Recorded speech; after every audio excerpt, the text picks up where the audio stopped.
बात करने के लिए। अभी तो स्पेस शुरुआत भी नहीं हुई है और रिक्वेस्ट भी आ गया बात करने के लिए। I am going to share the story of a right wing troll, so I will speak. और ये छोटा सा स्पेस बनाया मैंने for some quick conversations, not not a long conversation. तो बस थोड़ा सा लोगों को आने दो, फिर I am going to share the story of a right wing troll. कितनी कितनी कितने अजीब होते हैं ये लोग, और कितनी मतलब हंसी आती है। वो कहानी बताने वाली हूँ मैं लोगों को। Let us get a few people join in.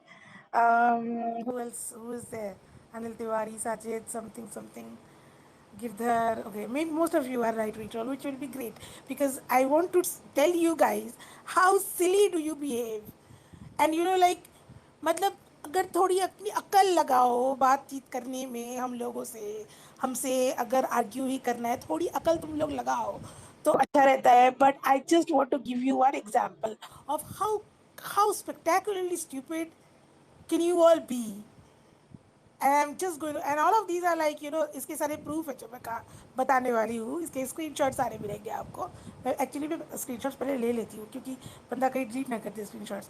तो ये क्या हुआ, what I was telling few days back, that there is a habit that I have noticed in all of you right wing people कि what you guys do कि आप लोग आते हो टाइमलाइन पे and you blatantly say something which is not true, which has got no logical logic, which is factually incorrect. You blatantly say something that you have read on a WhatsApp, कहीं पे WhatsApp पे या कहीं पे BJP के Facebook page पे या कहीं पे किसी ट्विटर इन्फ्लुएंसर के ट्वीट्स पे कहीं पे आप लोगों ने पढ़ लिया और उसको आकर चिपका देते हो।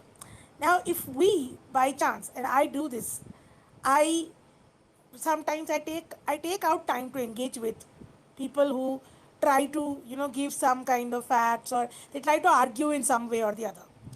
So if I then give a proper factual counter, पता क्या करते हैं, कुछ भी अनाप शनाप बिना सर पैर के फिर अगले ट्वीट में चिपका देंगे।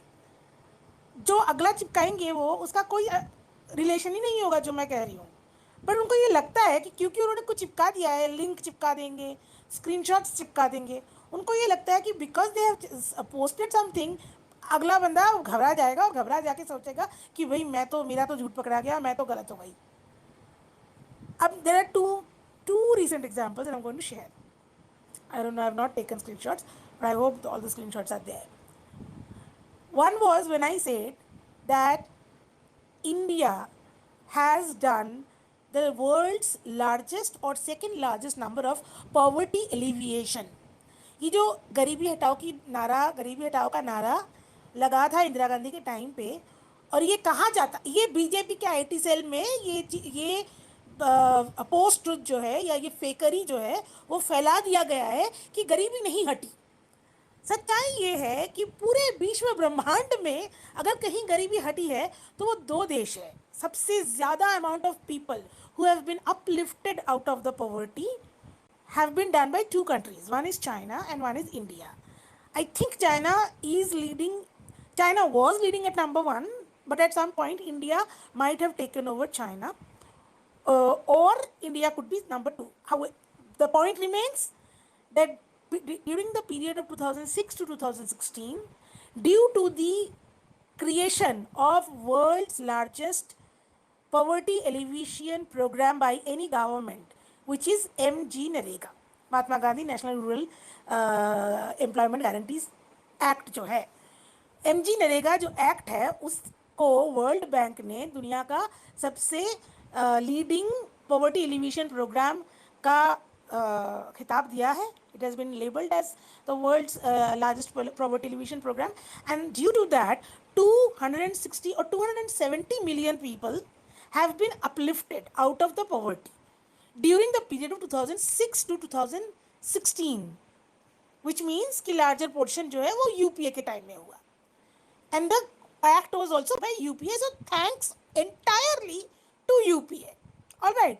Now, when I said this thing, now compare this to 70 million people lifted out of the poverty during the period of 2006 to 2016, and in the period of 2016 to now, today, which is the time of demonetization to today after pandemic and all that, 230 million, मतलब कि exact same amount of people, 230 million, exact नहीं तो थोड़ा 10-20 इधर उधर, but 270 को uplift किया था यूपीए ने और 230 को नीचे धकेल दिया है मोदी जी ने। ये फैक्ट्स है, इसको आप किसी भी तरह से जुटला नहीं सकते हो, ये हार्ड कोर फैक्ट्स है। 270 million people uplifted out of poverty by implementing the law MG Narega, which was an employment guarantee. When the UPA was in power, they came up with various new guarantees apart from the six fundamental right to food, right to education, right to job, right to employment. These were the new guarantees that only came in UPA time. This is the greatest contribution to India that has the UPA has done, primarily because of Sonia Gandhi ji.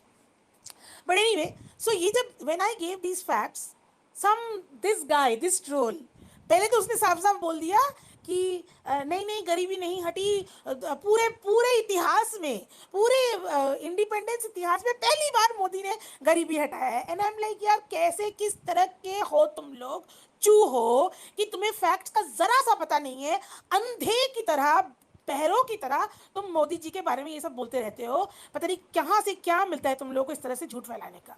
तो I got angry and I told him the hard core facts. उसके बाद क्या किया बंदे ने, एक आकर link चिपका दिया। उस लिंक में जो इन्फॉर्मेशन है, वो इन्फॉर्मेशन किसी भी तरह से मेरे बात को झुटलाता नहीं है। He could not prove me wrong by bringing up some random link from some Economic Times report which says that which was about poverty, but it no way could disprove me and my point. However, that guy, the right wing troll, he very smartly, very confidently posted that link as if वो link चिपकाकर उसने मेरे को बड़ा जुटला दिया है और मेरे को बड़ा एम्बैरेसिंग पोजीशन में डाल दिया है। तो मैंने उसको पूछा कि भाई तुम्हें आईटी सेल में यही सिखाते हैं क्या कि जैसे ही कोई तुम्हारा झूठ पकड़ा जाए या कोई तुम्हारी बेवकूफ़ी पकड़ा जाए तो कुछ भी अनाप शनाप चिपका दो, अगले को क्या ही पता चलने वाला है। ये मुन्ना भाई की वो मुन्ना भाई का सीन था ना कि सर्किट बोलते हैं भाई मैं तो गाँव जाकर इतिहास पढ़ाऊंगा। तो मुन्ना भाई पूछते हैं तेरे को इतिहास आता है क्या जो तू पढ़ाएगा? तो कहते हैं नहीं भाई मेरे को इतिहास नहीं आता है, पर गांव वालों को कौन सा आता है, किसी को क्या पता चलने वाला है। तो राइट विंग ट्रोल के साथ यही हाल है, क्योंकि वो खुद डम्ब है, उनको फैक्ट्स नहीं पता, तो वो कुछ भी चिपका देते हैं हमारे पेज पे आकर, ये सोचकर कि कुछ भी चिपका देंगे अगले को क्या पता चलेगा, अगला कंफ्यूज हो जाएगा, अगला घबरा जाएगा, अगला सोचेगा भाई मैं तो हाँ भाई हाँ हम तो हार गए आर्ग्यूमेंट में। ये उस दिन की बात थी। अब आज 10 मिनट पहले की बात मैं आपको दोबारा एक और की कहानी बताती हूँ। 10 मिनट पहले की बात है। ये क्या था टॉपिक ये था ये ज्ञानवापी मॉस्क वाला। तो मेरा ट्वीट ये था कि सुप्रीम कोर्ट ने जो प्लेसेस ऑफ वर्शिप एक्ट है उसको राम टेम्पल वर्डिक्ट के समय, जब सुप्रीम कोर्ट का राम टेम्पल वर्डिक्ट आया था, उसी वर्डिक्ट के अंदर सुप्रीम कोर्ट ने ये बोल दिया था कि ये जो POW एक्ट है, प्लेसेस ऑफ वर्शिप एक्ट है, ये हमारे देश के लिए बहुत ही ज़रूरी एक्ट है। ये एक्ट इसलिए ज़रूरी है क्योंकि हमें ये एक्ट सेक्युलरिज्म की वैल्यूज़ को प्रोटेक्ट करता है और retrograde, it prevents us from being retrograde. What does that mean? From going back into a bad place, into a worse place. When we go back to a bad place, to a place where we were worse than what we are now, it's called retrograde. So supreme court की judgement में ये कहा गया है कि places of worship act जो है वो it protects the secular value of our country and it prevents us from being retrograde. ये वाला ट्वीट जो था इसमें आके बंदा है कि there is an exception to the POW act and it's that the Gyanvapi mosque will not apply blah blah करके उसने, एक सेकेंड क्या मैं दोबारा देखती हूँ, ये मैं इसको यहाँ पे चिपकाती हूँ ट्वीट को, क्या लिखा था उसने, एक सेकेंड तुम लोग वेट करना गाइस। ये सिर्फ इस बंदे ने नहीं, एक्चुअली मैं कल से देख रही हूँ कि जगह जगह लोग ये कह रहे हैं कि प्लेसेस ऑफ वर्शिप एक्ट में, जगह जगह राइट विंग वाले ये कह रहे हैं कि प्लेसेस ऑफ वर्शिप एक्ट में कोई एग्जिबिशन दिया हुआ है। हाँ ये वाला कोई ब्रजेश पटेल है जिसके ट्विटर पे ये लिखा हुआ है कि वो IIT में है, IIT में PhD, वो भी PhD, वो PhD कर रहा है। तो वो उसने चिपकाया पहले हिंदी में कि ज्ञानवापी संसद बनाए क्या है वर्शिप एक्ट की दुहाई देंगे, लेकिन CA NRC पर उसी संसद के बनाए एक्ट को नहीं मानेंगे। गजब दोगलापन है। तो मैंने बोला हम क्यों मानेंगे, जब जो law made by parliament have to pass the test of constitutionality. Now CAA law has not passed the test of constitutionality, but the Places of Worship Act has passed the constitutionality test and Supreme Court has already upheld it.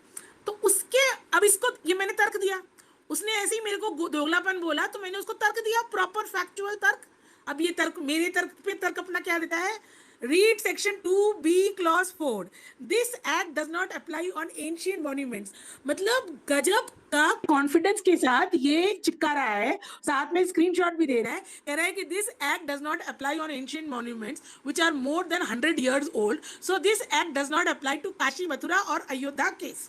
और उसने ये screenshot चिपकाया है जिस screenshot पे ना तो section 2B4 का कोई एग्जेम्पशन का मेंशन है, ना तो स्क्रीनशॉट का कहीं पे कुछ लेना देना है जो मैंने तर्क दिया था. उस तर्क के साथ इसका ये स्क्रीनशॉट चिपका देगा, कोई लेना देना नहीं था, कोई मतलब नहीं था. लेकिन उसका उसने सीखा वही है ना IT सेल से कि अगर कोई तुम्हें तर्क फैक्चुअली दे तो उसको काउंटर करने के लिए कुछ भी अनाप शनाप चिपका दो, किसी को क्या ही पता चलने वाला है. वो संजुक्ता बाजू तो घबरा जाएगी, सोचेगी अरे भाई तो क्लॉज नंबर 2 क्या है, मैं जाकर पढ़ूं. तो हाँ ये बात सही है कि मैंने लॉ क्योंकि पढ़ा हुआ है, क्योंकि मैं ट्रेंड लॉयर हूँ, तो मेरे साथ ये काम करता नहीं है. बट ये पोस्ट ट्रूथ का क्लासिक एग्जाम्पल है ये कि कंफ्यूज कर दो बंदे को, कुछ भी अनाप शनाप बोल के कंफ्यूज कर दो, because nobody will actually read that. There is no such 2 clause B4 which gives 100 years of old cases, old monuments which get an exemption. There is a completely different clause however which says कि कुछ चीजें जो हैं monuments जिनको ancient monuments बोला जाता है, वो ancient monuments and protected monuments जो है वो दूसरा एक्ट जो है हमारा एंशियंट मॉन्यूमेंट्स प्रोटेक्शन एक्ट, उसके तहत आएगा. ये जो प्लेसेस ऑफ वर्शिप एक्ट है वो अप्लाई नहीं होगा. But what this guy did was completely unrelated. So I told him कि नथिंग ऑफ दैट सॉर्ट. अब मैंने इसको ये बोला कि nothing of that sort is written in the act और the screenshot that you have pasted here. For trolls like you, I said few days back that the BJP IT cell वाले यही सिखाते हैं, झूठ या बेवकूफ़ी पकड़ा जाए तो कुछ भी रैंडम चिपका दो. तो तुमने यही किया. अब सुनिए, अब ये है इस कहानी का, अब इस कहानी का क्लाइमैक्स ये है, इस बंदे का ये कैसे थर्ड. सो पहले उसने मेरे को दोगलापन बोला, मैंने उसको तर्क दिया कि हम क्यों मानेंगे क्योंकि कॉन्स्टिट्यूशनलिटी प्रूव नहीं हो पाया है. उसके बाद उसका सेकंड ट्वीट में उसने मेरे को क्या करा, एक अनाप शनाप लिंक चिपका दिया, स्क्रीनशॉट चिपका दिया जिसका कोई सरपैन नहीं हुआ. उसको भी मैंने जब तोड़ दिया उसका कि मैंने उसको साफ साफ बोल दिया, and without any abuse, I have not used any abuse anywhere. I have given a completely factual statement that what you have posted has nothing, it does not say anything of that sort, there is no exemption mentioned in what you have posted. उसके बाद इसका क्या है, इसका मैं screenshot लेती हूँ पहले. इसने अब मेरे को टारगेट करके मेरे 2017 के 2-4 स्क्रीनशॉट चिपका दिया. इसको कहते हैं क्लासिक राइट विंग ट्रोल. पहला ट्वीट रैंडम एलिगेशन की I am a hypocrite. Second tweet random link चिपकाया मेरे तर्क को तोड़ने के लिए. थर्ड ट्वीट में मेरे 2017 का मेरा कोई पोस्ट लेकर अब मेरे को पर्सनल अटैक कर रहा है. This is a classic right wing troll. And 2015 से लेकर मैंने ऐसे दर्जनों 100 के ऊपर किए होंगे मैंने. इसको मैं डायरेक्ट क्वेश्चन टेस्ट कहती हूँ. I call this a direct question test. मैं इस टेस्ट में क्या करती हूँ, लोगों को एक क्वेश्चन पकड़ लेती हूँ, पूछ लेती हूँ ट्रोल से. वो पहले क्या करता है, एक अपना रैंडम व्हाट्सएप ज्ञान देता है. जब मैं उसको तोड़ती हूँ, अपना सवाल पे टिकी रहती हूँ, तो वो मेरे सवाल से हट के कुछ डिफ्लेक्शन करता है, कुछ और बोलता है. फिर भी मैं बोलती हूँ कि तुमने डिफरेंट किया, I am coming back to my question, I am repeating my question. So what I do is I try this 3-4 times. बस 3-4 ही ट्वीट लगते हैं उनको तोड़ने में, उनको कंप्लीटली तोड़ने में और एक्सपोज करने में 3-4 ट्वीट लगते हैं. पहला ट्वीट वो कुछ बोलेगा, मैं उसका तर्क दूंगी. दूसरे ट्वीट में वो कुछ मैं उसको सवाल पूछूंगी जिसका उसको मुझे पता है कि वो सवाल नहीं कर पाएगा, आंसर नहीं कर पाएगा. तो मैं क्या करती हूँ, सवाल पूछ लेती हूँ क्योंकि मुझे पता है कि आंसर नहीं हो पाएगा. तो वो आंसर नहीं दे पाता है, पर कभी कभी व्हाट्सएप ज्ञान देता है. तो मैं जब व्हाट्सएप ज्ञान को, क्योंकि वो झूठ होता है आधा टाइम तो, या फिर डिस्टॉर्शन होता है, या आधा हाफ ट्रूथ होता है. आइदर व्हाट्सएप ज्ञान क्या है, these post truths are all either half truth और कंप्लीटली ब्लेटेंटली लाई, और they are twisted truth, like twisted facts, कहीं का कहीं जोड़ देते हैं. तो क्या होता है, पहले ट्वीट में वो उत्तर नहीं दे पाएंगे तो व्हाट्सएप ज्ञान झाड़ेंगे। सेकंड ट्वीट में मैं उनको क्या बोलूँगी कि तुमने व्हाट्सएप ज्ञान झाड़ा, तुम्हारा ये ज्ञान गलत है, मैं दोबारा तुमसे वही सवाल करती हूँ, जवाब दो। तो वो सेकंड ट्वीट में जवाब क्यों नहीं दे नहीं पाएंगे, तो क्या करेंगे, डिफ्लेक्ट करेंगे क्वेश्चन को, उस सवाल से हट के कुछ और लाएंगे, और वो कुछ प्रोवोकेटिव होगा, कुछ इस तरह का बोलेंगे ताकि मुझे गुस्सा आ जाए और मैं प्रोवोक्ड हो जाऊँ और मैं हट जाऊँ अपने सवाल से। तो मैं क्या करती हूँ, मैं बोलती हूँ, मैं शांत होकर उनको बोलती हूँ कि तुमने सवाल से हट गए तुम, मैं दोबारा अपना सवाल दोहराती हूँ और आई am repeating my question, you give me a straight answer, just straight factual answer. In the third tweet they will say, they will start abusing me, they will say anti national, anti hindu, कौमी, blah blah librando। और जब उसके बाद भी मैं provoke नहीं होती हूँ, उसके बाद भी जब मैं बोलती हूँ कि अच्छा ठीक है अब्यूज कर लिया, now give the answer to my question, I repeat my question, so the third time I repeat my question, they will just run away from the conversation by saying कि मेरे पास टाइम नहीं है, I have better things to do, I don't have time for people like you।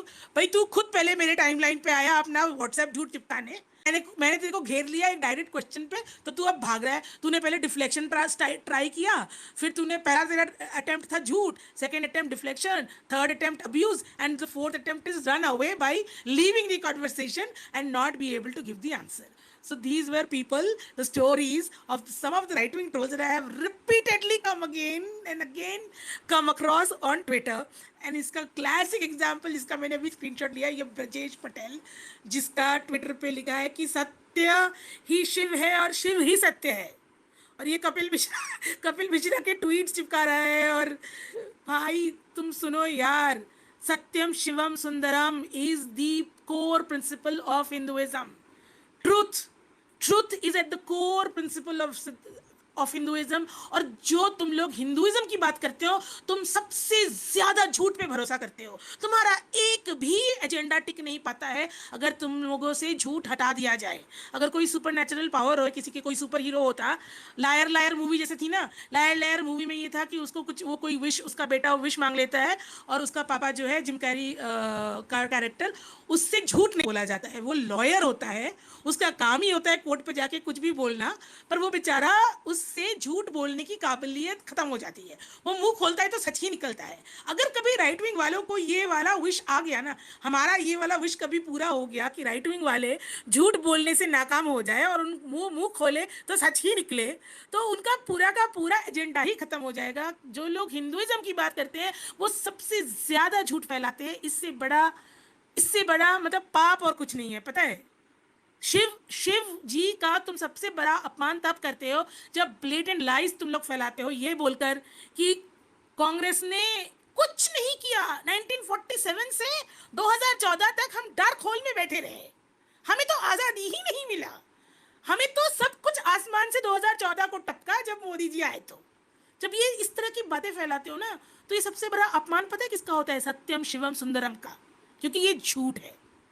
कोई भी देश थोड़ा करके बढ़ता है आगे। एक एक दिन का एक एक लम्हा जोड़ जोड़ कर पूरी इतिहास बनती है, पूरे देश का भाग्य बनता है। सब कुछ एक एक लम्हा जोड़ जोड़ कर बनता है। और तुम लोगों को लगता है कि 1947 से 2014 का कुछ मतलब नहीं था। ये इतना बड़ा झूठ फैलाते हो जो लोग सत्य की बात करते हो, जो लोग हिंदुइज्म की बात करते हो और कहते हो सत्य ही शिव है और शिव ही सत्य है। ये हम बोलते हैं।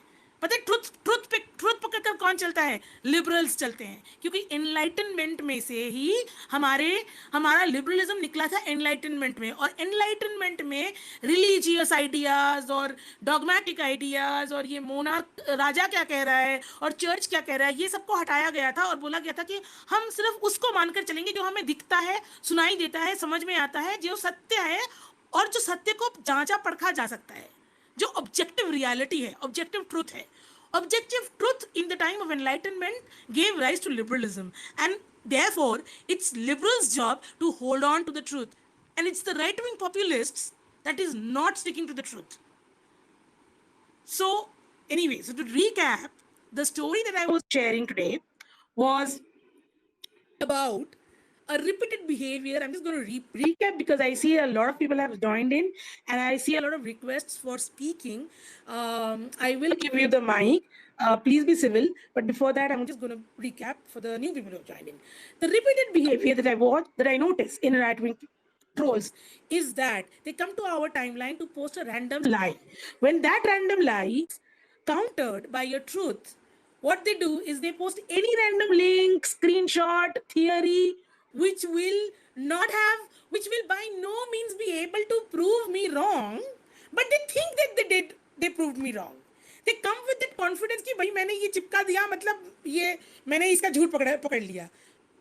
और ये इसलिए करते हैं क्योंकि ये पोस्ट ट्रुथ का बहुत ही classic example of post truth is that if you can not prove the other person wrong, you should confuse them, or you should tell the lie with such confidence and with such voice and such charisma, जैसे मोदी जी करते हैं, कि झूठ को इतने जोर से और इतने करिश्मा के साथ बोलो कि वो लोगों को घबराहट में लोग समझे कि भाई ये बोल रहा है तो सच्ची बोल रहा होगा, क्योंकि कोई फैक्ट चेक करता नहीं है.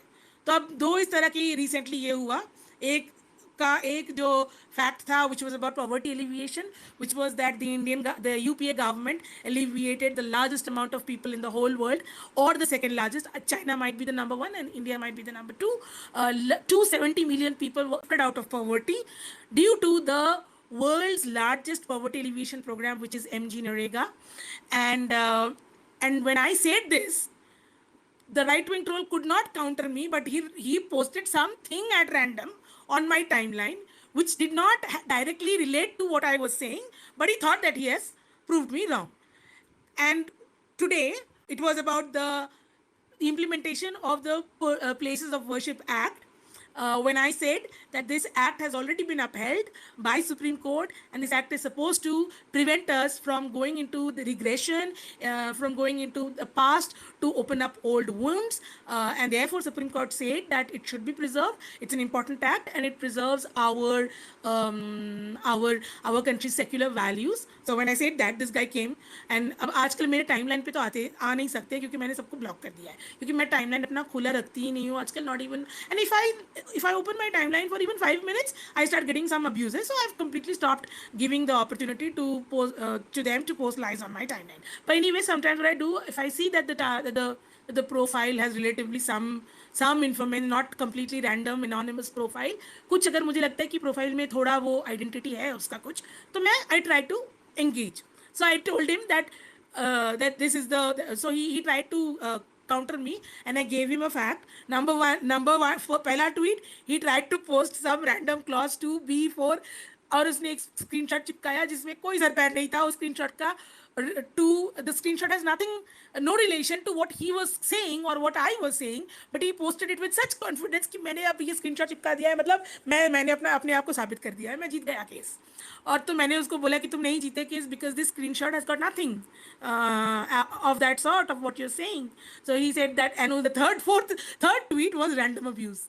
मतलब जब और कुछ ना कर पाओ तो भाई पर्सनल अटैक और रैंडम अब्यूज कर लो, क्योंकि और तुमसे कुछ सीखा नहीं. यही तुम लोगों को अब कहानी यही है कि राइट विंग ट्रोल्स को बीजेपी आईटी सेल वाले यही सिखाते होंगे कि तुम्हारा झूठ और बेवकूफ़ी पकड़ा जाए तो पहले कुछ भी अनावश्यक आप कॉन्फिडेंस के साथ चिपका दो, और जब उससे भी बात ना बने तो उसको गाली दे दो चार, और उसके बाद भी बात ना बने, वो प्रोवोक तब भी ना हो तो भाग जाओ, उस कॉन्वर्सेशन से ही भाग जाओ. Anyway, so that was the recap.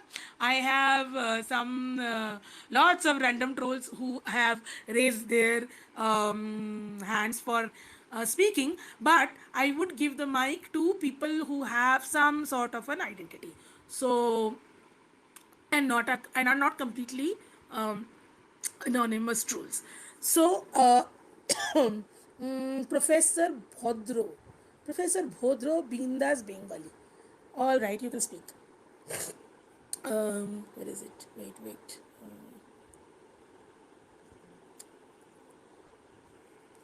Hang on.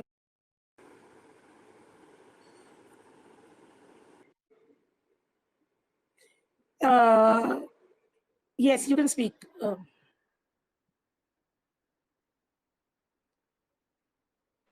Good evening, Sanjukta. Can you hear me? Sanjukta? Yes. Sanjukta, I would like to know what exactly happened in the Chintan Shivar, since you also went there. I would like to know how you are going to take on this fascist government. क्या करोगे आप लोग? मुझे क्या समझा? I couldn't hear you properly. What happened in where? Chintan Shivar in Udaipur. Chintan Shivar. And how you are going to throw this fascist government? This is not the topic of this space, and I'm not even the right person to answer that question. Okay. Secondly, how you deal with all those trolls? I mean, how what gives you that confidence? आप सीधा उठा के फेंक देते हो, trolls को उठा देते हो, block कर देते हो. So what gives you that confidence? मतलब I see the kind of confidence you have. It's something which is like unparalleled. So how you are going to take it, and why don't you take some official position in Congress? Confidence, I honestly don't know where the confidence comes from. Yes, I have a lot of confidence. I guess experience, age, आ ही जाता है. I've been dealing with them for such a long time. I've been in this game for some almost 20 years. मतलब guys 2002 से शुरुआत हुई, the starting of the opposing this violent hateful ideology of making this a Hindu Rashtra started from 2002 Godhra Gujarat riots. So I've been dealing with this kind of backlash and abuse from then. I've been writing on secular values, etc. from then. So that's where I get the confidence from. What was the other question? Why don't I take a formal position?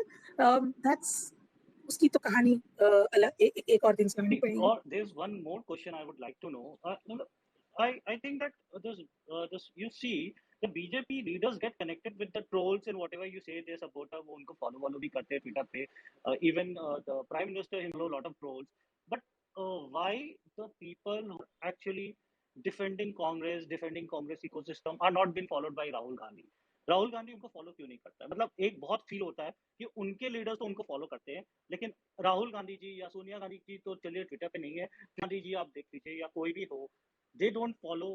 मतलब ऐसा नहीं लगता है कि जैसे अनाथ जैसी feeling आती है कि क्या यार उनके तो सबको उनको फॉलो कर रहे हैं, हमारे तो कोई भी नहीं फॉलो कर, तो एक अनाथ जैसी फीलिंग आती है, ऐसा आपको नहीं लगता है? मतलब डोंट यू फील दैट? मुझे बहुत खराब लगता है. I think they should follow. मतलब हमारे जो इकोसिस्टम के लोग हैं उनको फॉलो करना चाहिए. This is what I can say, so that it just it ये एक हेल्प करता है, स्ट्रांग बनाता है इकोसिस्टम को. Yeah, I will answer that.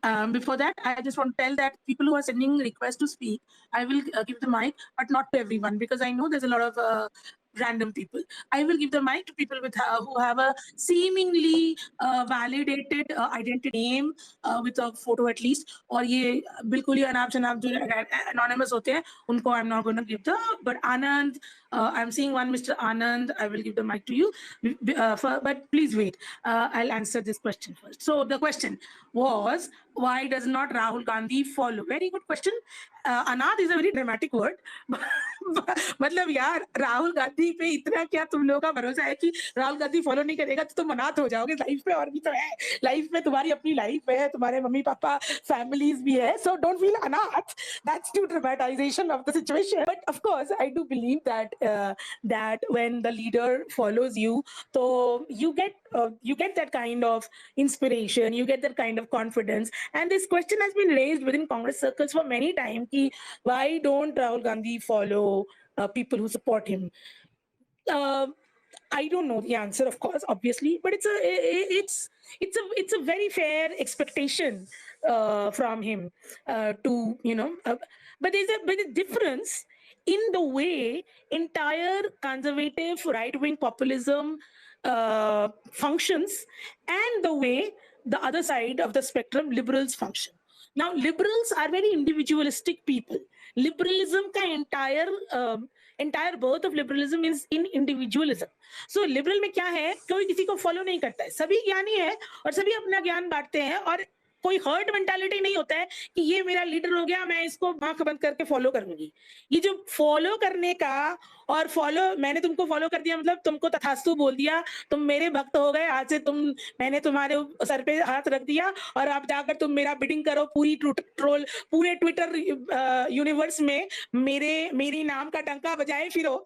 ये जो मेंटालिटी है ना, ये आता ही राइट विंग से है. लेफ्ट विंग में या लिबरल्स में ये आता ही नहीं है. It does not come naturally amongst the liberals to be followers of certain things. Liberals use their own rationality, own individuality, own thought process to either agree, disagree, follow, not follow, side with someone, support them, not support them, whatever they decide. Suppose I am a liberal and I support Rahul Gandhi, it comes from my own individuality. And of course, Rahul Gandhi was, I mean, I've been a critique of the right wing politics way before Rahul Gandhi even joined Twitter. मैं तो यहाँ पे राहुल गांधी से पहले से हूँ. राहुल गांधी क्या, Congress party के पहले से हूँ मैं यहाँ पे. And Congress you are a party ने भी verified अपना, handle also. You are a verified Congress handle Congress also. Party ने भी तब ये अपना अपना ट्विटर अकाउंट नहीं बनाया होगा जब से मैं ट्विटर पे हूँ. 2007 से मैं ट्विटर पे हूँ. तो what I am trying to say is that so this entire thing of following does not come naturally to in this side, liberal side. That said, why Rahul Gandhi does not follow is, of course, I can't reply to that, but this has been raised within the Congress circle many times that it feels better. At least मुझे ये लगता है कि अगर राहुल गांधी नहीं भी करे follow, तो कम से कम जो बाकी जो लीडर्स हैं, जो मिड लेवल के कांग्रेस लीडर्स हैं, वो कम से कम जूनियर लेवल के वॉलंटियर्स को फॉलो करे, तो they will be more, they'll be inspired, but that does not happen. I don't know, there's a lot of problems that Congress, a lot of things that Congress could do that they don't do. ये तो पुरानी कहानी है कि बहुत नहीं सारी लेकिन चीजें जो है आप वो कर सकते थे, वो करते नहीं है. नहीं, लेकिन आप देखिए Sanyukta ji, don't take me wrong, I used to follow Divya Spandana. She used to write so lovely tweets, मतलब पूरा फाड़ के रख देती थी.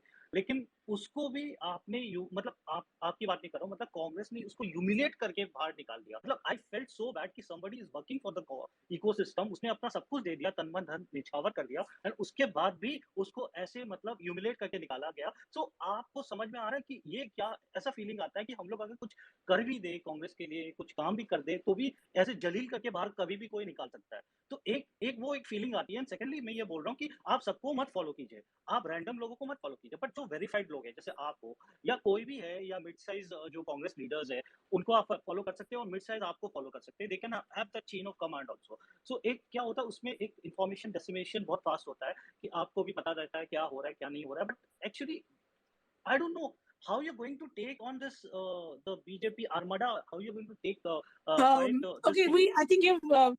Let's move on. All these, you're just repeating yourself now. I've addressed all the questions that you had. Let's move on. Let's give the mic to some other speakers, please. Mr. Anand, you can speak.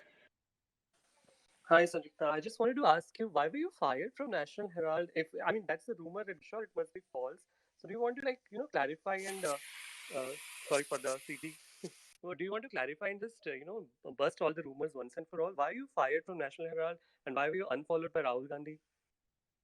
Why was I unfollowed by Rahul Gandhi? Rahul Gandhi unfollowed a series, an entire band of media people, which included only liberal media, because he never followed any right-wing media. तो जैसे राहुल शिवशंकर या अंजना ओम प्रकाश, इन लोगों को तो कभी राहुल गांधी ने follow किया ही नहीं था. वो करता था follow Rajdeep Sardesai, Sagarika Ghosh, me, Sabha Naqvi, and all these people. And then one fine day, he unfollowed the entire liberal media. I think the message was that I don't need any media anymore. चाहे वो right wing हो चाहे left wing हो, भाई ये media वाले बाहर में जाए, मुझे मीडिया वाले से कोई मतलब ही नहीं है.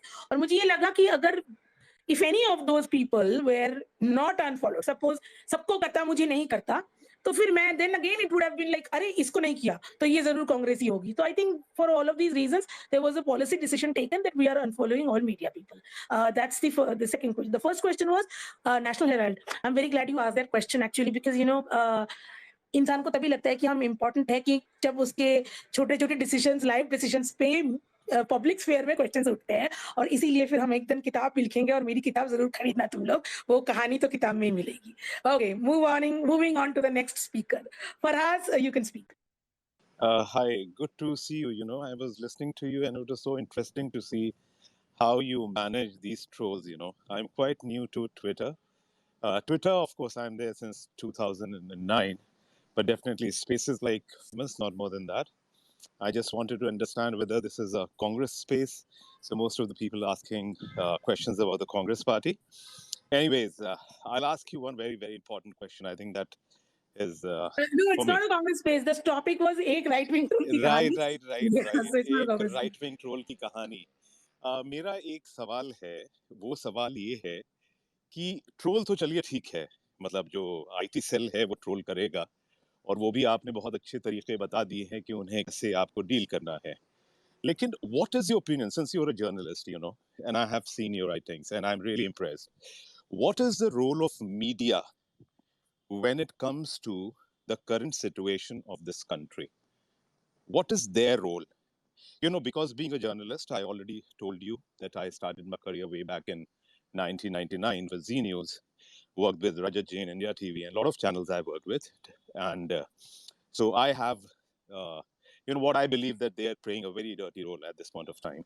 So I just wanted to know your point of view. I think more than the party, you talk about BJP or RS, I think the damage is being done by the so-called journalists and these channels. What is your take? Okay.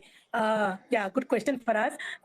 Before I answer that, for the rest of the audience, मैं आपको बता दूं सबको कि अगर आपको लग रहा है कि फराज की आवाज mesmerizingly beautiful है, तो वो इसलिए है क्योंकि वो है, and he is a professional voice-over artist. And if you go to his Twitter profile, you would see some of his work. So please do check that out. I thought I should raise that because we actually have a mini celebrity over here amongst us in Faraz. But to answer the question, Faraz. Media, yeah, I go back to the inception of where did media come from, which I was just saying, the birth of these institutions like democracy, liberalism, individual rights, freedom of speech, free media, free space. All of these come from the Western Enlightenment of 17th, 18th century, 16th, 17th century, scientific revolution and Enlightenment movement in the West, London, France, Germany. These were the earliest spaces.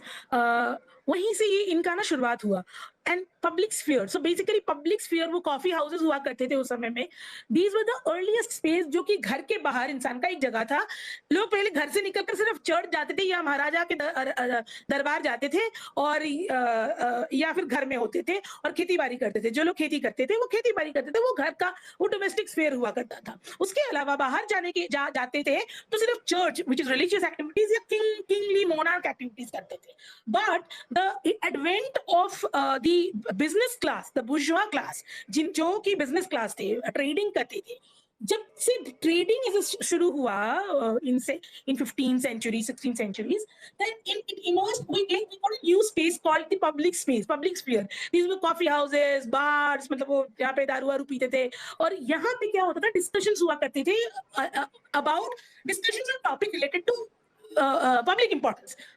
पहले क्या वो topic थे अरे भाई कहाँ पे कहाँ कौन सा जहाज डूब गया किसका क्योंकि उस जहाज में मेरा सामग्री आ रहा था तो those kind of discussions whether tides and then currency those things but those spaces those coffee houses by 17th 18th 19th century gave rise to the entire idea of liberal democracy and media as a free space so in its very inception these spaces were free from both the church and the king the number one rule of these spaces were कि ना पे यहाँ पे ना monarch की दखलंदाजी होगी ना ही कोई चर्च आकर बोलेगा कि मैं बाइबल पढ़ो और ये करो और वो करो तो यहाँ पे सिर्फ हम अपना रीजन अप्लाई करेंगे एनलाइटनमेंट जो कि scientific revolution and truth all that and public sphere came together एक दूसरे के साथ आए और तो यहाँ पे ये फंडामेंटल रूल था that we are in opposition to whatever is in power. If the king is in power, we oppose the king. If the church is in power, we oppose the church. So the fundamental rule of the incept of the birth of media is to oppose whatever is in power, whoever is in power, irrespective of which party is it. Now, role of media, obviously the role of media is to question authority because this is how the media was born. You cannot have any other media, you cannot have any other role but to question the authority. Just a minute, hang on. Yeah. So I was saying that the role of the media is to question authority. Now, 2012 से पहले we used to see that the media was doing a great fascinating job. हमको लगता था कि भाई रोज TV खोलो तो CAG report discuss हो रहा है और एंटी करप्शन मूवमेंट हो रहा है और सारे जो ऑपोजिशन के नेता हैं वो भाषण दे रहे हैं और हमारे जो मीडिया वाले हैं अर्नब गोस्वामी वो चिल्ला चिल्ला के हमारे सरकार पे कूद कूद के चिल्ला के सरकार की कुटाई कर रहा है ये हमें लगता था तो I will be removing the people who are giving these smileys, which are very distracting.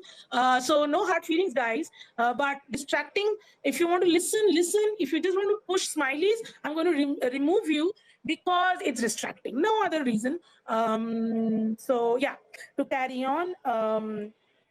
Just a minute. I've got too many people in this space actually now. Anyway, so but after what happened? So we used to think now we have a great, brave media in our country. But after the change, we realized that the same people then continued sitting on the side of the power. उन्होंने अपनी जगह वो table के इस तरफ नहीं आए. So that is the very basic understanding. This is a very glaring example in our country how media has been compromised. The same Arnab Goswami, which was shouting on a Congress government, did not do the same shouting on a BJP government. This is the most glaring classic example of how media has been sold out in our country, not today, but from 2012 onward. We now know that the entire media, the anti-corruption movement by the certain parties, which certain leaders who are now in politics and are now in ruling Delhi, those people were entirely was not people's movement, was not media doing their job, but simply a entire machinery that was out there to overthrow the ruling party at that time, which was okay. The media shouted at the government, the media grilled the government, and the media pulled down the government. That's the job of the media. If you ask me, the media should be so powerful that because of the media's constant criticism and questioning of those in power stand to lose their power. They risk they face the risk of losing their power because of media's constant criticism. That's the role of the media we don't see today, because the media under no circumstances can ever be a bhakt of the ruling party. They can never be revering the ruling party. वो माथा नहीं टेकते हैं media का। ये कभी भी media ये कर नहीं सकती। ये मीडिया मतलब ये जरा सर इट्स लाइक जरा सर पता नहीं किस लेवल की ये एबोमिनेशन है कि मीडिया वाले, हमारे देश के आज के मीडिया वाले, टीवी चैनल वाले जाकर के मत्था टेकते हैं मोदी के सामने। वो मोदी को भगवान बना दिया है और मोदी की पूजा करते हैं। मतलब ये तो कहीं का पागलपन है, कहीं का एबोमिनेशन है। I don't even know what to say to this. Another thing is that, and here's a very different thing that I'm going to say, from apart from saying questioning authority. Yes, questioning authority is the most important aspect. Now, ruling party is BJP, so this media should be constantly questioning the authority. When the Congress party was in power, they did question the authority. They questioned the Congress party also. But there is also a third aspect to it, which is that media is always supposed to be a liberal institution. Media cannot become a right-wing populist institution. Media cannot become a rabble-rousing institution which says कि हाँ हाँ चलो मंदिर तोड़ते हैं, चलो मस्जिद तोड़ते हैं, हाँ हाँ चलो यही करते हैं, अरे so what, ये मुसलमानों ने ऐसा किया, ये उन लोगों ने भी तो ये ऐसा किया, ये सीएए पे आंदोलन क्यों कर रहे हैं. Media is not supposed to create this rabble-rousing, populist, provocative, emotional, which triggers emotions, anger, violence, fear. None of these are supposed to be done by the media now. None of the extremism that we now see on TV, चिल्ला चिल्ला कर एक extremist attitude show करना, this is not media's job. Media is supposedly, it's by nature, by birth, it is supposed to be a liberal institution because it was born out of liberal values. It was born out of the revolution, the French Revolution, the Enlightenment, the public sphere, the coffee tables, the coffee houses, and the table societies. So therefore, media is supposed to always uphold the liberal values. What are liberal values? Individual rights, diversity, secularism, right to choose what we wear, what to eat, what to drink, whom to marry, whom to fall in love with. When these rights are infringed upon, the media is supposed to question, irrespective of who is in power and who is not in power, which party, blah blah, that does not matter. You are supposed to question that. You're supposed to question. अब by nature वो law तो वही बनाएंगे जो power में है, तो जैसे ही वो लॉ बनता है, media's work is to question any law which says that ये जो लव जिहाद लॉज बन रहे हैं, लव जिहाद law essentially is like a law which is against interfaith marriages. So now the media is not supposed to say, oh, I am neutral and I am unbiased. अब parliament ने law बना दिया है तो मैं तो अपना मुंह जबान सील लूंगी और मैं कुछ नहीं कह सकती हूँ क्योंकि I am liberal. No, क्योंकि I am neutral. No, your neutrality is not supposed to support or be silent on situations where there are clear-cut violations of liberal values. You can be neutral when on a lot of topics. Of course, you should be neutral on a whole range of topics. You should be neutral on facts. You should not distort facts. You should not do biased reporting. But it is the media's job to form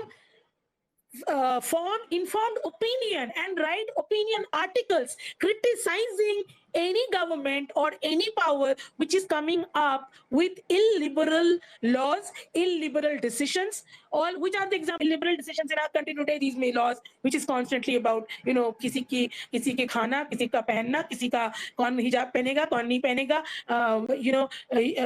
या हलाल meet होगा या हलाल meet नहीं होगा.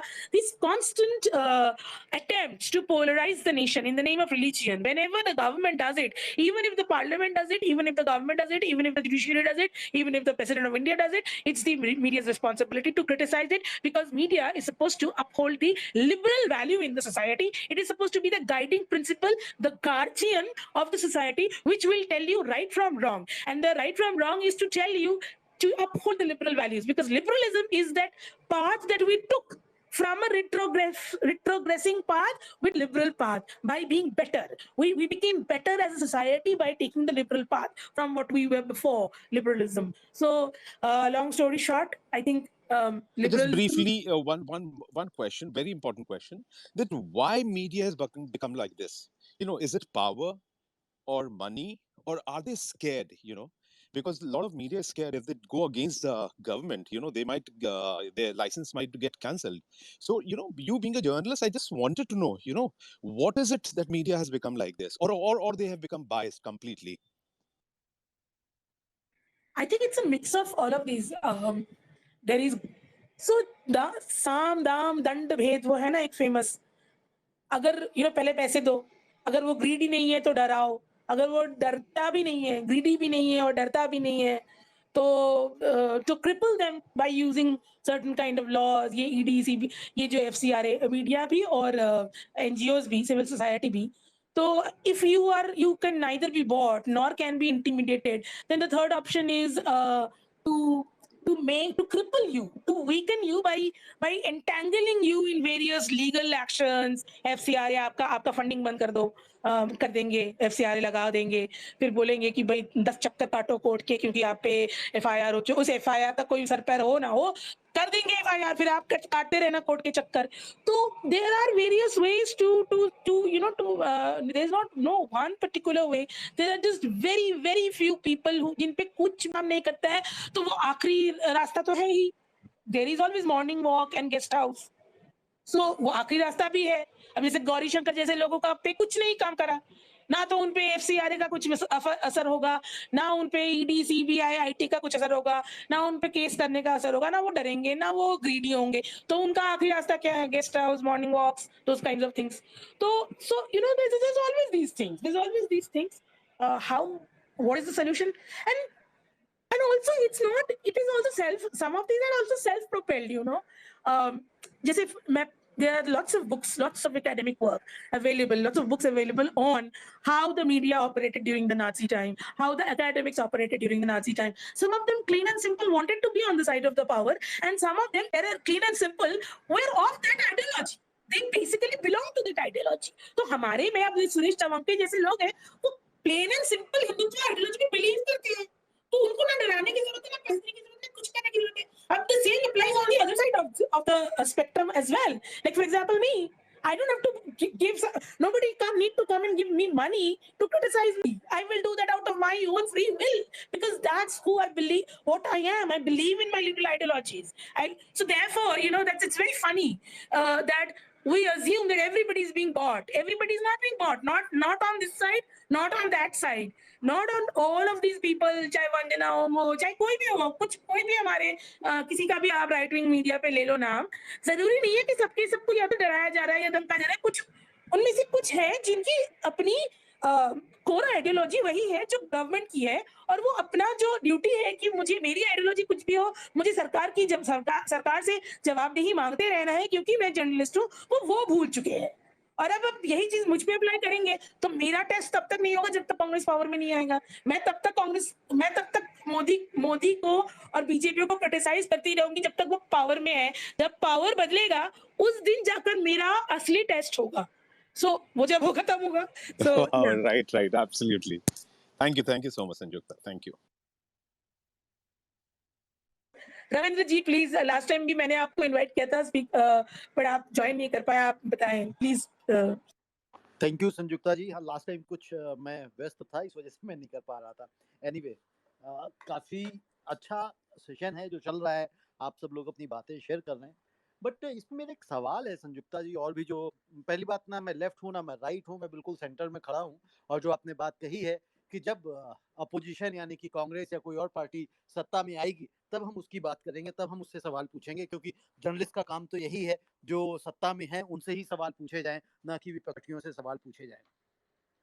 मैं एक जो इस समय माहौल चल रहा है कि आप देखें कि सुबह शाम दिन रात सिर्फ और सिर्फ जो so called main stream media है, नेशनल चैनल्स जिन्हें कहा जाता है, वो चलाते क्या है? ना महंगाई पे वो कोई मुद्दों पे बात करते हैं, ना बेरोजगारी के ऊपर बात करते हैं, ना हमारी शिक्षा व्यवस्था कैसे बेहतर हो उसके ऊपर बात करते हैं, ना गरीबी पे बात करते हैं। दिन रात सुबह शाम सिर्फ और सिर्फ हिंदू मुस्लिम, हिंदू मुस्लिम। मुझे ऐसा लगता है कि हमारे देश का जो माहौल है वो जो खराब किया जा रहा है, खराब हो रहा है, उसका मेन कारण, मुख्य कारण ये बड़े चैनल्स हैं। नो डाउट ये स्पॉन्सर्ड है, जैसे भी हो, जो भी रीजन हो, लेकिन मुझे लगता है कि जो चौथा स्तंभ है कहीं ना कहीं अपना अस्तित्व हमारे देश में तो खो ही रहा है। वो भी हम लोगों ने फ्री प्रेस इंडेक्स भी देखा कि किस तरह से हम गिरते चले जा रहे हैं, नीचे और नीचे चले जा रहे हैं। अगर हम सवाल सत्ता से नहीं पूछेंगे तो हम सवाल किससे पूछेंगे? अगर मेरे पड़ोस के बच्चे ने कोई गलती करी है या पड़ोस के घर में किसी ने गलती करी तो हम उस घर के मुखिया को ही पूछेंगे, ना कि हम चौथे घर वाले से पूछेंगे कि भाई फलाने ने वहां पे गलती कर दी। मेरे बच्चे ने अगर कोई गलती करी है मोहल्ले में तो लोग जो है मुझे ही तो क्वेश्चन करेंगे, ना कि वो पड़ोस में जाएंगे या मैं उनको कहूंगा जाओ उनसे बात करो जाके रामलाल जी से, श्यामलाल जी से। ये नहीं हो सकता। और यहाँ पे जो हम सब की, मैं ये नहीं कहता हूँ कि राइट विंगर्स के पास दिमाग नहीं है या लेफ्ट विंगर्स के पास दिमाग नहीं है। मुझे ऐसा लगता है कि कुछ लोग तो ऐसे हैं ही जिनके पास वास्तव में दिमाग नहीं है। वो अपने नेताओं को आंखें बंद करके फॉलो करते हैं, उनके पास ना लॉजिक्स है ना इंटेलेक्ट्स है, वो समझ ही नहीं पाते हैं चीजों को मुझे करना क्या। जो आपने बिल्कुल ठीक कहा कि वो लोग अपनी बातों को साबित करने के लिए, आपकी बात को गलत करने के लिए कहीं का कुछ भी इरिलेवेंट लिंक या आपको एक फोटो स्क्रीनशॉट लाके दे देंगे कि भाई ये देखिए इसका जवाब में ये है। उसका कहीं कोई लेना देना नहीं, उसका कहीं कोई मतलब नहीं निकलता, लेकिन उन्हें लगता है कि मुझे तो सबूत दे दिया, लेकिन वो सब कहीं खड़ा ही नहीं होता है। आप कहते हैं अभी मेरे एक मित्र हैं, बहुत अच्छे, बहुत सारे सबके मित्र हैं और सबके हर तरह के लोग होते हैं। अब वो एक दिन लड़ पड़े मेरे से कि जो फिरोज गांधी हैं वो मुसलमान है, फिरोज खान है। हमने कहा यार आप ये बात कर रहे हो, मुझसे 20 मिनट वो लड़ते रहे इस बात पे कि फिर हमने, वो मुझे कह रहे हैं कि आपका यार कमाल से ब्रेन वॉश कर दिया गया है, आप जैसा आदमी ऐसी बात कर रहा है। मैंने उनको कहा अच्छा मैं आपको कोई लिंक दूं, कुछ करूं। हमने कहा आप प्रूफ दीजिएगा। मैंने कहा प्रूफ मुझे वो चाहिए ऑथेंटिक। कहते हैं प्रूफ भी आपको ऑथेंटिक चाहिए, आपके हिसाब से चाहिए। हमने कहा बिल्कुल मेरे हिसाब से चाहिए। गूगल में कोई भी आपके नाम से, मेरे नाम से, कोई XYZ के नाम से वेबसाइट बना के 2000 रुपए की उसमें कुछ भी डाल दे, आप मुझे वो दे देंगे, मैं थोड़ी ना मान लूंगा। मैंने उनसे क्या लास्ट में क्वेश्चन किया, हमने कहा चलिए अच्छा आप छोड़ दीजिए, आप हिंदुस्तान टाइम्स को नहीं मानते। वो कहते हैं हिंदुस्तान टाइम्स भी कांग्रेसी है, टाइम्स ऑफ इंडिया भी कांग्रेसी, सब कांग्रेसी। हमने कहा अच्छा जी न्यूज है वो तो कांग्रेसी नहीं है ना, उसे तो नहीं मानते ना आप। बड़ी मुश्किल से उन्होंने हाँ करी, हाँ कि हाँ जी न्यूज तो ठीक है, वो ठीक चैनल है। तो मैंने उनको सुधीर चौधरी का DNA एक निकाल के दिया जो फिरोज गांधी के ऊपर था, गलती से बाई चांस मुझे मिल गया। उसके बाद उन्होंने कहा अच्छा चलिए जी मैं आपकी बात मान लेता हूँ, सही कहा। अब उसके बाद उनका एक नेक्स्ट वर्जन, मैं उनसे मिलने गया था क्योंकि वो मेरे मित्र बीमार चल रहे हैं, मिलने गया था। उनका वर्जन देखिए, वो जहाँ जिस जगह रहते हैं वहां पे मुस्लिम्स भी रहते हैं। अब वो क्या कह रहे हैं, उनकी बेटियां हैं 3, ठीक है, वो क्या कह रहे हैं कि मुझे अपने बच्चियों को स्कूल भेजने में डर लगता है। हमने कहा भाई साहब ये जो लड़ाई झगड़ा आप कर रहे हो ना, अभी तो आपको डर ही लग रहा है। कुछ दिन बाद तो ये होगा कि आप यहाँ से भी चले जाओगे, देश से भी जाने की सोचोगे, क्योंकि आप कैपेबल हो। आप कहोगे कि मुझे तो कनाडा जाना है, आप कहोगे मुझे तो USA जाना है। जो लोग कैपेबल हैं वो इस नफरत से बाहर निकलते जा रहे हैं। लेकिन हम उसके बावजूद भी सचेत नहीं हो रहे हैं। पीछे उनको समस्याएं थी, कुछ प्रॉब्लम थी। उनका पड़ोसी एक मुस्लिम है। मैंने कहा अच्छा आपके मुस्लिम दोस्त भी कहते हैं हाँ मेरे बगल में रहता है। हमने कहा वो तो बहुत ही गंदा आदमी होगा, वो तो आपको बहुत मारता होगा, बहुत सारा क्या बात करती है, वो तो मेरा सबसे अच्छा दोस्त है, मेरी मुसीबत पे सबसे ज्यादा वही काम आया। तो हमने कहा जी उसके जाके क्यों नहीं हिंदू मुसलमान जाके, ऐसे कैसे कर ले। हमने कहा आप ये देखो जो नरेटिव्स बिल्ड किए जा रहे हैं इसके पीछे उद्देश्य क्या है। 2024 आ रहा है, 2024 आ रहा है, उसके लिए हिंदू मुसलमान चल रहा है। अभी जो गुजरात के हरियाणा राजस्थान के और ये हिमाचल के चुनाव होने वाले हैं, इनके मद्देनजर चल रहा है।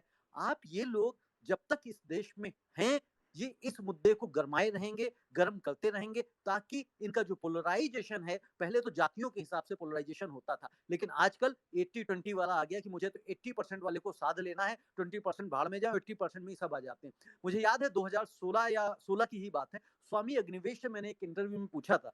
हमने कहा माफ कीजिएगा, हमने कहा अग्निवेश जी, जो अभी तो नफरत का माहौल आप देख रहे हैं कितना गर्म है, उस समय उतना नहीं गर्म था जितना आज है, लेकिन फिर भी गर्म था। ठीक है, मैंने कहा जिस तरह से स्थिति देश में हमारी बढ़ रही है, नफरत का माहौल बढ़ रहा है, क्या आपको नहीं लगता है, 2000 की बात बता रहा हूँ, कि हमारे देश में गृह युद्ध की स्थिति आ सकती है, भाई भाई को मारने लगेगा, पड़ोसी पड़ोसी को मारने लगेगा, ऐसी स्थितियां पैदा हो सकती हैं क्या? तो उन्होंने कहा कि अगर यही इसी तरह से चलता रहा तो वो दिन दूर नहीं है। और सच में आप देख लीजिए 2016 से 22 तक पहुंच गए और किस तरह से नफरत का माहौल गर्म है। हम सबको, जितने भी हमारे देश के नागरिक हैं, हम सबको सोचना चाहिए कि हमारा भला किसमें है, क्या हमारा भला किसी एक नेता के पीछे लगने में है? अगर हिंदू राष्ट्र की बात करते हैं, मुझे ये बता दीजिए, नेपाल इतने समय से हिंदू राष्ट्र था, क्या वो विश्व गुरु बन गया? पाकिस्तान इतने सालों से, शुरुआत से ही, अपने इंसेप्शन से ही वो मुस्लिम राष्ट्र था, तो क्या वो विश्व गुरु बन गया? धर्म के नाम से कोई राष्ट्र विश्व गुरु नहीं बन सकता। उसके लिए हमें कर्म करने पड़ेंगे, हमें अपनी इकोनॉमी सुधारनी पड़ेगी, हमें अपना एजुकेशन लेवल सुधारना पड़ेगा। सिर्फ लिटरेसी रेट बढ़ा देने से हम किसी को ना नौकरियां मिल सकती ना दे सकते। आप देख लीजिए, चाहे महाराष्ट्र की बात कर लीजिए, एमपी की बात कर लीजिए, हरियाणा की बात कर लीजिए, उत्तर प्रदेश, बिहार, झारखंड, छत्तीसगढ़, एमपी, कोई सा भी प्रदेश ले लीजिए, लोग इसमें हैं, ग्रेजुएट्स हैं। मुझे ये बताते हैं, मैंने पीछे एक बेरोजगारी के ऊपर 45 दिन की सीरीज लगातार करी। कोई कहता था कि सर मैं डबल ग्रेजुएट हूँ, कोई कहता था कि मैं डबल एमए हूँ, लेकिन संयुक्ता जी आप समझ सकते हैं कि वो जो बच्चे हैं, वो जो छात्र हैं, वो उनको प्राइवेट सेक्टर में जॉब नहीं मिल सकती, क्योंकि उन्होंने सिर्फ ग्रेजुएशन डिग्री पाने के लिए किया है, उन्होंने इंग्लिश को बिल्कुल छोड़ दिया है। और अगर आज की तारीख में कोई ये सोचता है कि बिना इंग्लिश के इस देश में या इस समय जो माहौल है हमारा ग्लोबली, उसमें सरवाइव कर जाएगा, मैं समझता हूँ बहुत मुश्किल है। हमें इन सब चीजों पे सोचना होगा, ध्यान देना होगा। धन्यवाद। जी, thank you Ravindra ji, thank you. मुझे लग रहा था थोड़ा-सा हम टॉपिक से भटक रहे हैं। मैं ये, पर आपने जो बोला बहुत अच्छा बोला, और lots of, yes you are right about all those issues, employment and all that. But मुझे जो इंटरेस्टिंग बात लगी आपकी, आपकी जो एनकाउंटर हुआ आपके दोस्त से जो कि राइट विंग के थे, तो मुझे वो कहानी थोड़ी बहुत अच्छी इंटरेस्टिंग लगी, और I am sure all of us have those kind of stories, and that was the topic of this space also. किसी भी, मैं आप लोगों को दोबारा जरा रिकैप कर दूं, आप ये एक्सपेरिमेंट कर लें, किसी भी बीजेपी सपोर्टर, मोदी सपोर्टर, या the supporter of this ideology of Hindu राष्ट्र, इनको आप किसी भी जो मुद्दे, मतलब अनएम्प्लॉयमेंट, इकोनॉमी, इन किसी भी मुद्दों पे अगर आप उनको धर ले और एक सवाल आप फैक्चुअल उनसे पूछ ले, तो फिर आप देखिएगा कि क्या किस तरह से वो आपको पहले गोल गोल घुमाने की कोशिश करेंगे, पहले वो झूठ, पहले वो ब्लेटेंट व्हाट्सएप ज्ञान जानेंगे। अगर आप उस व्हाट्सएप ज्ञान को तर्क के बाय फैक्ट्स तोड़ेंगे, तो फिर वो डिफ्लेक्ट करेंगे, वो भटक जाएंगे उस क्वेश्चन से। अगर आप खींचकर उनको वापस उसी क्वेश्चन पे लेकर आएंगे कि नहीं तुम भटको मत, तुम इस क्वेश्चन का जवाब दो, तुम इस सवाल का जवाब दो, तो वो फिर आपको 10 गाली देंगे, और जब गाली से भी काम न बने तो वो गुस्सा होकर आपसे चले जाएंगे, वो टेबल छोड़कर चले जाएंगे। और इसी वजह से जो है ना, हम आजकल अपने घर में अपने डाइनिंग टेबल पे बैठकर रात को अपने ही माँ बाप के साथ पॉलिटिक्स डिस्कस कर नहीं सकते हैं, क्योंकि मामला यूं ही गर्म हो जाता है, because nobody is willing to accept any facts. The two facts, just for recap, that I gave earlier was, one was about, you know, this the poverty alleviation, that India uplifted 270 million people out of the poverty during the period of 2006 to 2016 because of world's largest poverty alleviation program, which is MG Narega. This is a sheer fact that nobody can counter, but to counter these trolls repeatedly वो हमारे Twitter पे आते हैं और कुछ भी उल्टा सीधा चिपकाते हैं, कुछ भी व्हाट्सएप ज्ञान, व्हाट्सएप में से बिल्कुल जो मर्जी चिपकाते हैं, वो जिसका कोई सर पर नहीं होता, ना ही उसका कोई सच्चाई होता है। और अगर हम उनको तर्क देंगे, वो दूसरा कुछ ले आएंगे, बोलेंगे वो फिर हिंदू मुसलमान लेकर आएंगे, और हिंदू मुसलमान नहीं तो कुछ और लेकर आएंगे, वो बिल्कुल भटक जाएंगे और कुछ ऐसा बोलेंगे जिससे आप प्रवोक हो जाओगे, और आप भी भूल जाओगे कि सवाल क्या था मेरा, आप भी भूलकर कुछ नए नए तर्क पे चले जाओगे। लेकिन मैं क्या करती हूँ, मैं बार बार ये कर चुकी हूँ, इसके सारे स्क्रीनशॉट्स है मेरे, कभी इस पे ट्विटर पे किताब लिख डालूंगी कि किस तरह से मैंने ट्रोल्स के साथ पिछले 5 साल 7-8 सालों में I've been dealing with trolls, so many encounters, so many I've dealt with so many Bollywood actors and actresses on Twitter who are from, you know, I've got stints with Ravina Tandon and I don't know who else, but anyways, all of that can come in a book one day. But to recap, that was the point, एक right wing troll की कहानी में यही बता रही थी कि एक भी इंसान फैक्ट्स पे टिक कर बात नहीं कर पाएंगे और आप जैसे ही फैक्ट्स को लेकर बोलना शुरू करेंगे, if anybody wants to who else wants to speak now, I there were a few right wing people who were anonymous and they had raised the they had asked for the mic. I gave the mic to one of them and they got disconnected because they get scared. Okay, now I can't see any other speaker, any other request for the mic, so I guess I will wrap it up.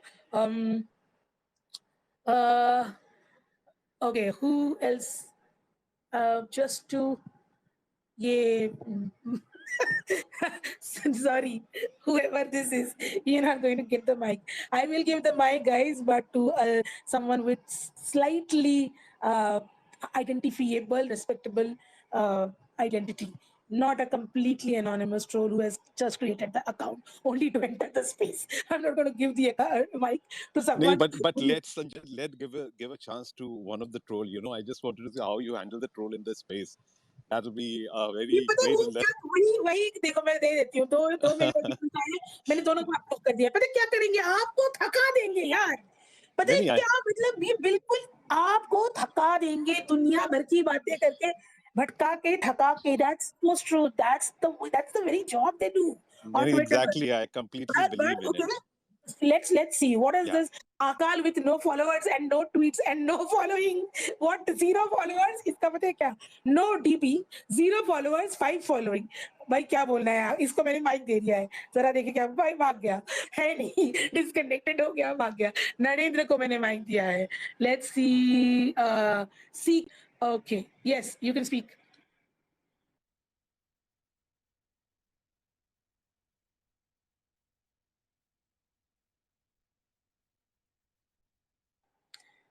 Mr. Narendra, you can speak. I have given the mic to you.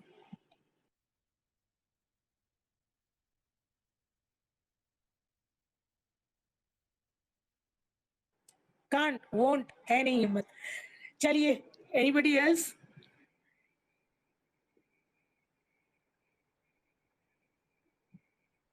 There were a few. Am I still audible? Yeah, you're audible. You're audible. Okay, I thought because who else? I gave the mic to this Narendra. He disappeared. Then who else?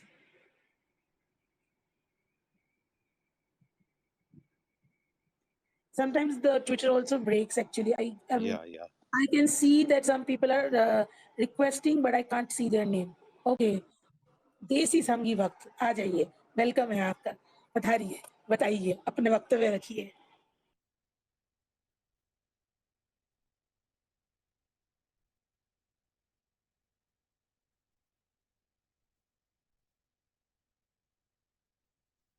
Hello. Yes. Hello. Hello. Yeah, please go ahead. Please go ahead. Please go ahead. We're listening. Am I audible? Yes, you're audible. Please Yes, go ahead. yes, Hi. you're audible. Hi, Sanjukta ma'am. You are a fierce critique of people from my set of wing. Thank you very much for giving me the opportunity. I mean, my, of course, Twitter profile explicitly explains where or which ring do I belong to. 2-3 quick points. I am completely with you when you say that the journalist role is to essentially oppose the party in power, and that makes sense. However, if you look at throughout whatever we could trace throughout the period that we were brought up, that means the era when we were reading newspapers, there was never an opportunity to oppose any view that we were reading, whether it is an article by Rajdeep or his wife or Barkhadat or any journalist whom we want to oppose. There was never an opportunity, and by and large, that space has been led by people from left-wing intellectuals.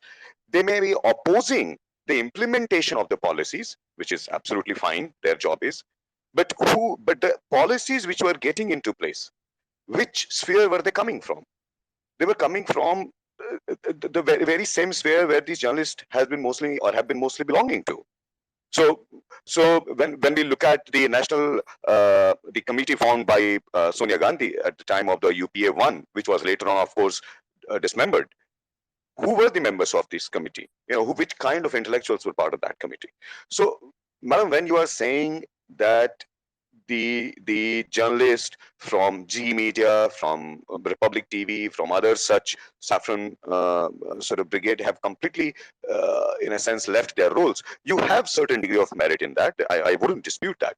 But it's also not absolutely right to say that during Congress rule, the media's work was sacrosanct and was unquestionable, because the policies which were getting influenced, not the implementation, the policies were which were getting shaped, were getting influenced from the left-wing coterie only. And it's a known fact that the academia and media, maybe for good or bad reasons, have been led by the left-wing intellectuals, and therefore, to some extent, there is a certain degree of angst. I do accept that. Also, if you look at very few people from right-wing intellectual brigade could be called as right-wing intellectuals. I mean, if I have to mention, let's say, historians, I could mention 5, 6, 10 historians who can be called as Marxist historians. But if I, as a supporter of BJP, have to mention 1 or 2 historians, and I'm talking about academic historians, I'm not talking about non-academic historians, I would be failing to do so, because typically the BJP supporters come from technology or the administrative background. So this whole policy framework have been traditionally dominated by people from left wing, and therefore you do find um, a certain degree of what you call first hand opportunity to start saying things, to express our angst, which we have not been able to express for the last many years. I mean, I'm 40 years old, and I can say that I've been through that phase. The second part of it is, you talked about that the economic policies and vis-a-vis the Hindu-Muslim issues. So on economy policy, if you look at it, and you talked about the party elevation, 260 million people uplifted by UPA government and through their Manrega. A similar effort has been taken by Narendra Modi to uplift people from their treasury through the free houses, toilets, the number of hospitals which were built. And by the way, I rarely saw the discussion on the number of MBBS seats and on the hospitals, new hospitals which are built by the Narendra Modi government or sanctioned by it and are in the process of getting built. So that party elevation work has been done by almost every government, and most importantly, I would say, by UPA and as well as by NDA. This caricaturing of a common BJP supporter, and let me again rephrase it, common BJP supporter, has been extremely detrimental for Congress leadership. Many BJP supporters would want a strong opposition, even if they do not vote for that opposition, and I also belong to that category. How many of BJP wing BJP allied leaders have been constantly denigrating the common voter of Congress? I've rarely heard a word similar to Bhakt, which is so religiously having so much of religious undertone, topped up by the kind of a deep hatred for a common voter. I mean, a voter who is voting for BJP, who belongs to a poor village in Mirzapur district or whichever district, and is just voting for Modi because he got some of the facilities right, and he is voting for that. To caricature such people, to caricature common voter, is really shocking to see. And in this whole opposing the right wing support ecosystem, I think Congress allied intellectuals, or whatever way we want to face that ecosystem, they have been committing this extreme mistake. And it's my suggestion that we must not start name calling those voters whose voter you need to come back to power, respecting their vote, respecting whatever socio-economic profile they may belong to. I mean, I may or may not be an educated person. I may or may not have all the statistical data with me. And I don't have the time to do a statistical analysis before voting for any party. Anyone like me would vote because of what we are reading in newspaper, media, Twitter, social media, whatnot. And when I vote and I'm supporting someone, and if you start denigrating me, that, hey, you Bhakta, you don't know shit. You belong to the lowest strata of intellectual domain. You are nowhere in the Maslow's hierarchy of need, and we are the God, divine, or sort of declared harbinger of intellectual revolution in the country. And if you're not voting to the party that I'm asking you to vote, you must not be having any sort of mental sanity. That's a suicidal act by Congress party or any intellectual who wants to bring back non-BJP party. I'm actually quite surprised to see that how that has continued. Every time any political leader from non-BJP party or ND or let's say broad left spectrum uses the word bhakt in a denigrating term, they lose one vote for at least 2-3 next Lok Sabha election. They don't realize it. Also, disrespecting a voter choice. Now, everyone is not sort of a blinded, religious bigot having a sort of trishul in hand and running around in the street and finding out where is the sort of voting going on. I'm going to vote. I mean, that's my humble submission, ma'am. But again, you have more follower. You are a great influencer. I'm sure you will bring better voices to the fore. Okay. Okay, thanks. No, good to hear your views. Actually, it was useful, and I want to address some of the things that you said. Number one is you're absolutely right that, and I think I don't know if you were already there when I was earlier speaking before regarding the role of media. I said this is a given truth that the media is a liberal institution.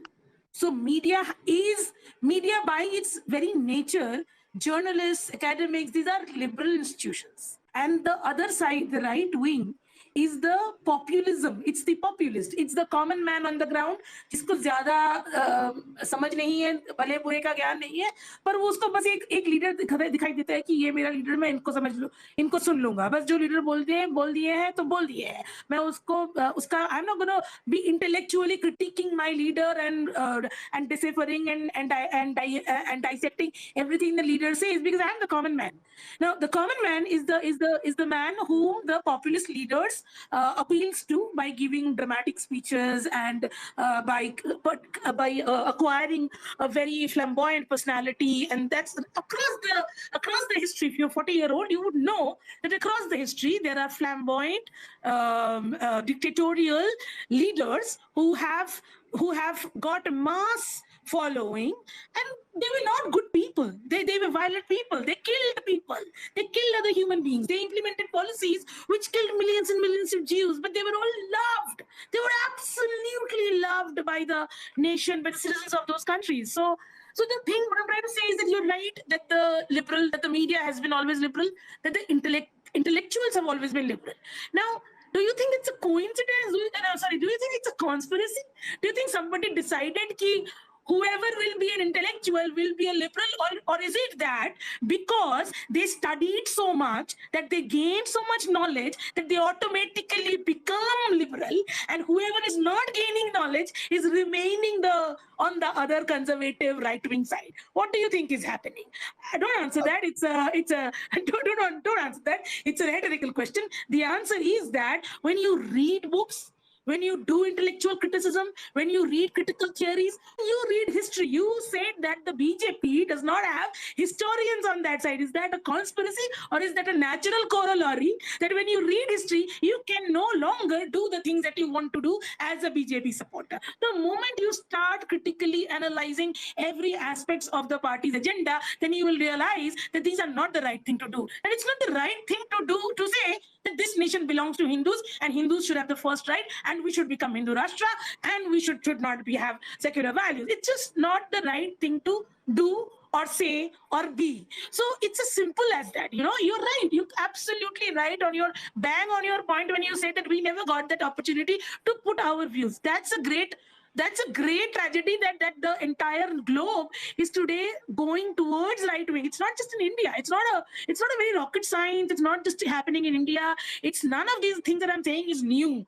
The whole world after the 17th century, 18th century revolution, French Revolution, when democracy came into existence, then we made the industrial revolution, then we made some progress, and then progress करते करते हम लोगों ने दो विश्व युद्ध कर दिया. After those two world wars, we realized that this is not that good. we should have a United Nations, we should have a United Declaration of Human Rights. So we should make these institutions which would give us liberal guidance. We created liberal institutions from the 1940s onwards. The entire world became liberal. Liberalism remained the persistent dominant ideology in every sphere. And you are right that the pedestrians, the common man on the ground, did not, who was easily provoked by sentiments of fear, sentiments of jealousy, sentiments of anger, who जिसको थोड़ा सा भी जाकर बोल दो ना ये तुम्हारे पास ना 2 रोटी इसलिए कम है क्योंकि वो मुसलमान जो है उन्होंने सारा नाश्ता सारा खा लिया था. The moment you go and say this to a common man, the common man, अच्छा ऐसा हुआ देखो इसीलिए इनको यहाँ से भगाना चाहिए, इनको निकालो बाहर migrants को. The moment you go, it's very easy to provoke because we lived as tribes. We have tribe mentality. By human beings lived as tribes. We lived in tribe and we are extremely scared and unwelcoming to anybody who is not like us, who does not hear, sound, look like us. It's very, very natural to get sentiments of anger and jealousy towards anybody who does not look like us. And therefore it has not worked in most part of the world. But India is that miraculously beautiful country where it worked, where diversity worked for so long. We have surprised the European Union. There are academic works out there which says that the European Union has found it difficult and has deliberated upon the question, how would the EU keep all its countries together when they have so much of diverse languages? The classic reality is that जितने languages and culture EU में है उससे 10 गुना ज्यादा या 20 गुना ज्यादा खाली India में है. लेकिन फिर भी हमारे जो all the government before this government has consciously propagated those liberal values of diversity, of acceptance, of tolerance, of secularism, unity in diversity. हम सभी भारतीय साथ साथ हैं और हम पंछी और वो जब वो क्या बचपन में टीवी में एड्स आते थे और सुन सुन सुन मेरे मुन्ने सुन भारत देश की एक रहे. All of that through the 80s 90s there was a constant messaging from the government about secularism, equality and diversity. Today we have डंके की चोट पे हिंदुत्व, we have डंके की चोट पे genocidal call, we have डंके की चोट पे यही होगा, हमारा राज चलेगा, जो उखाड़ना है उखाड़ लो. So these are not the right thing to be. Therefore the media and the intellectual and the right and the human rights activists and all those people that you dislike them because they say the right thing and you don't want to believe in the right thing. If you want to be a good human being, you would not believe in these kind of ideologies. Now, because you believe in the Hindutva ideology, therefore, you also want to hide the economic failure of the government. You also want to hide how the government is selling one after the other public properties to and creating oligarchs. You must be very educated, I'm sure, because you sound very educated. You speak in perfect English, very well spoken. So I'm sure you know the idea of oligarchs in Russia. Now we're creating oligarchs in India. Every cement companies have been bought by Adani. Adani is now is going to be the singular owner of all the cement business in the country. When you create oligarchs who control all the properties and wealth and businesses of the country, what that means, and then that oligarch goes into the hand of one particular political party. What are you creating? You're creating dictatorship, you're creating fascism, you're killing every opportunity. Today, elections are not fought on the right ground. You're talking about denaturating the common man. The common man is not on Twitter, and whoever we call troll or bug, we say it on Twitter. On Twitter, you have IT cell workers mostly. So those are the people who get called back. They also get called back when they come to our timeline to troll us. We don't go to their timeline to call them back. When they come to our timeline and show blind Modi Bhakti and do not want to listen to any kind of rational argument, that's when we call them back. We call them back when a BJP leader says कि मैंने इस train में चाय पिया है, तो ये पहला तो मोदी जी के ही राज्य में मैंने देखा है कि ट्रेन में चाय मिलती है. अरे भैया 1985 में जब मैं पहली बार राजधानी में चढ़ी थी ना, तो 4 क्विजीन्स मिलते थे और 4 बार खाना देते थे और इतना बढ़िया खाना खिला खिला के बाहर दिया करते थे। जूस लेकर आते थे, सैंडविच लेकर आते थे, पता नहीं क्या क्या लेकर आते थे 4-4 बार सिर्फ 16 घंटे की जर्नी में, और वो भी 4 तरह का cuisine, non veg continental, Indian non veg, Indian veg, continental non veg, continental veg, 4 तरह के क्विजीन होते थे। एक वेटर आता था, पहले पूछ कर जाता था आप क्या लेंगे, और उसके बाद 4 बार 16 घंटे की जर्नी में इतना खाना देते। उसके अलावा टॉवल्स, न्यूज़पेपर्स, रेडियो चलता था, ये सब होता था। और ये बीजेपी का लीडर आज हमें बता रहा है कि मैंने वंदे भारत एक्सप्रेस में चाय पी लिया, मोदी जी की जय हो। हम इनको भक्त नहीं बोलेंगे तो क्या बोलेंगे, हम इनको डेनिग्रेट नहीं करेंगे तो क्या करेंगे। ये तमाम policy failures. I told you 270 million have been uplifted by the UPA government from the period of 2006 to 2016. 270 million has now gone back to poverty during the Modi regime, after demonetization and after the pandemic. Demonetization did half of it, उसके बाद pandemic में बाकी गया गया। So now today 270 million were uplifted, 230 million has gone back into poverty. Mass poverty is back in India after 45 years. Unemployment is back in India after 45 years. The rupee is record low and the petrol is record high. The inflation is record high. When we bring these up, you will say that none of these facts are real. You will say that all these facts are coming from sources that you do not trust, but you would not be able to give me your source. If I ask you your source, you would give me 10 other excuses. You will deflect the topic, and in the end, you will stick to your party because of your Hindutva agenda. Because at the core of it, it is all about Hindu-Muslim. मैं आपको थोड़ा सा और time देती हूँ, and I'm going to give you one more example. Speak to any BJP or Modi supporter, they will start from Article 370.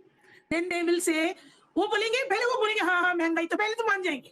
आप जैसे कोई भी रास्ते में आप किसी भी अनजान व्यक्ति से देश के बारे में पूछो या मोदी जी के बारे में पूछो, तो वो पहले आपके साथ साथ हाँ में हाँ मिलाएंगे। हाँ महंगाई तो बहुत हो रही है, हाँ जी पेट्रोल का तो बहुत दाम हो रहा है, हाँ जी क्या करें अब दुखी हो रहे हैं, हाँ नौकरी नहीं है। पहले 4 मिनट 5 मिनट तक आपके साथ हाँ में हाँ मिलाएंगे।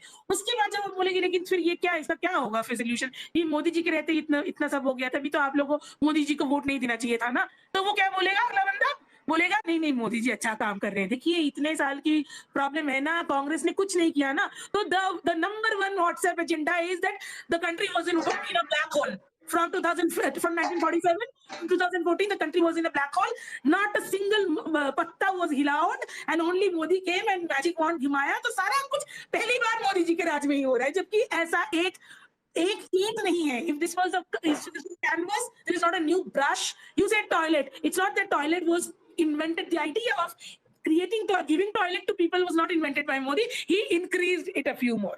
Electricity, roads, toilets, space research, nuclear research, पूरा development की man, no such field of development is known to humankind which was not already happening in India before 2014. There is not a single thing known to humankind, whether scientific, agriculture, space research, nuclear research, in no other area. There is no area on which India has not already made its mark before the 2014 BJP Modi came to power. So to say, now who is doing the caricature? Who does the caricature? To say that nobody did nothing.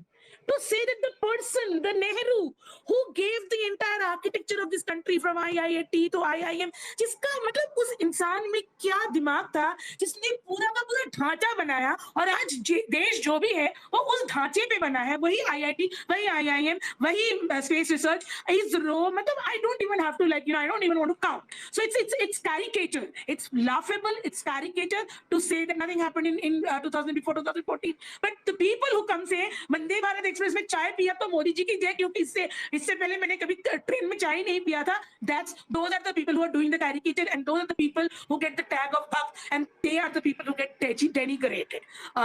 So coming back to that story, बंदा बोलेगा नहीं मोदी जी कर तो रहे हैं, अब देखिए मोदी जी ने करा ना, इतना अच्छा करा, आर्टिकल 370 हटा दिया, ओके नंबर 1। फिर मैं बोलूंगी वो तो हिंदू मुस्लिम वाला इशू है ना, नहीं फिर वो ट्रिपल तलाक भी तो हटा दिया, हाँ वो भी हिंदू मुसलमान वाला इशू है। फिर वो अयोध्या राम टेम्पल बन गया, वो भी हिंदू मुसलमान। पहले वो आपके साथ इकोनॉमी पे अग्री करेंगे, उसके बाद आपको वो 3 से 4 इश्यू गिनवाएंगे जो सारे के सारे हिंदू मुस्लिम वाले इश्यूज होंगे, और वही 3 से 4 इश्यूज पे वो आप पे वो मोदी को वोट करेंगे। और अगर आपने उनको याद दिला दिया कि आपने जितनी चीजें गिनवाई वो सारी हिंदू मुस्लिम इश्यूज है, तो वो आखिर में थक हार कर बोलेंगे कि देखिए टॉयलेट बनवा दिया और बैंक अकाउंट खुलवा दिए और सिलेंडर, गैस के सिलेंडर रखवा दिए। ये नहीं उनको पता कि गैस के सिलेंडर खाली पड़े हैं, रिफिल करने के पैसे नहीं है, टॉयलेट में पानी का कनेक्शन नहीं है और अकाउंट्स बैंक में पैसे नहीं है। इन्फ्लेशन इतना बढ़ गया है। So I will stop at that. You can counter me, but I think I have given you enough answers to all your questions. You are a very eloquent speaker, ma'am. And I see, since you have touched upon so many points, I think it will be a wastage of the time of so many other people to speak. So I'll just touch on few brief facts or points, and then others can carry it forward. First of all, on the broad economic policy, there is hardly any difference between BJP and Congress. Hardly any difference. When Congress was there, the rise of Tatas, Birlas, Dalmias was well listed. Second thing, there may be few difference in who is rising. The names may have changed. Earlier, someone else has risen. Now, someone else is rising. Second thing, as far as the left-wing, right-wing points are concerned, or who belongs to which, or which kind of person votes for which kind of entity, you mentioned something that all good human beings should not vote for such parties and should vote for the parties like Congress et al. There may be a merit or not, but we need to look back at the demographic profile of the people. Hang on. I did not say, hang on. I did not say which party you should vote for. I said this is not the right thing to say that this country should be a Hindu country because the country belongs to Hindu. Now, what I'm trying to say is that if you do support your party, you should still question the party when they come up with this Hindu-Muslim agenda. Okay, so I'm sure this thing would be recorded. You will have time to review it also. So I'll go ahead to something else. So if you look at the demographic profile of people who have voted for BJP, right? Just look at the educational profile, the caste profile, broadly speaking, the socioeconomic profile. 40-45% of postgraduates in the country have voted for BJP. To say that they may not be coming from educated background is not factually correct. The reason is that people, both left-wing and right-wing parties, acknowledge the problems that they are facing. Most common problems, they would face this, they would acknowledge it. However, typically the right-wing supporters have been so-called, and it is maybe a debatable issue, solution-centric.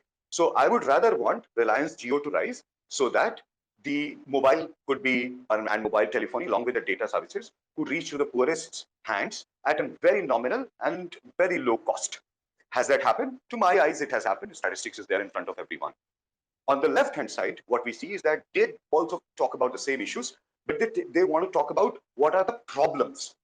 Wherein right-wing technicalities or right-wing thought often goes into what could be non-policy solution, what could be a non-government external solution for the problems which exist. And therefore, you find a lot of people believe that Google has done for democracy and for human rights more than almost all educated people they have done in the last 100 years, except for maybe the voting rights. In the last 10, 20 years, what Google has done for the dissemination of information, for people, for voices like yours to come up with the strength on panels like this, Google has done an exceptional job, or Twitter, or any other technology platform.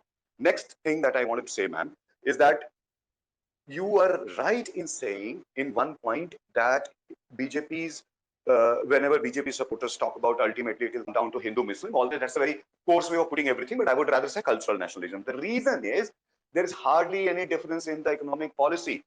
Many external speakers have said that BJP is nothing but Congress plus a cow, because whatever farm laws, similar farm laws were debated by Congress, opposed by BJP. When BJP brought it, opposed by Congress, this will keep happening. Labor laws, similar thing.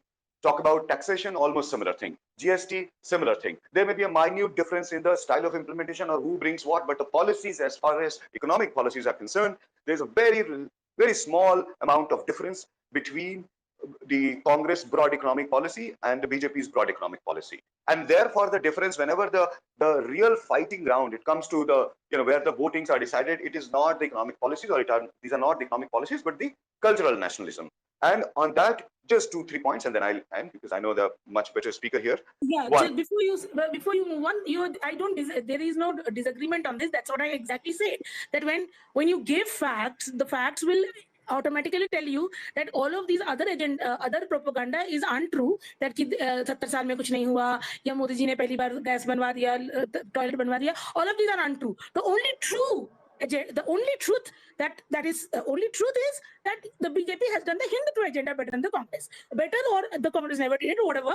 But the only thing BJP has, that's exactly what I said, कि जब भी आप लोगों के मुद्दों पे बात करोगे तो वो पहले आपसे अग्री कर जाएंगे, सारे बदहाली है, अनएम्प्लॉयमेंट है, इकोनॉमी बुरा हाल हो रहा है, लेकिन ये कॉमन मैन जो है वो अग्री करेगा. The what you were earlier saying and what there are these, I don't know what if you fall into that category, but there are people who would come with their softness and their confidence and then say, no, Modi's economy is better, Modi's economic policies are better. So that's exactly what I'm also trying to say, that nothing is better. Modi is not doing anything any differently or any better. In fact, he's doing everything worse. The country's economy is going down the drain. Modi used to say, अच्छे दिन आएंगे तो 30 रुपए का petrol मिलेगा.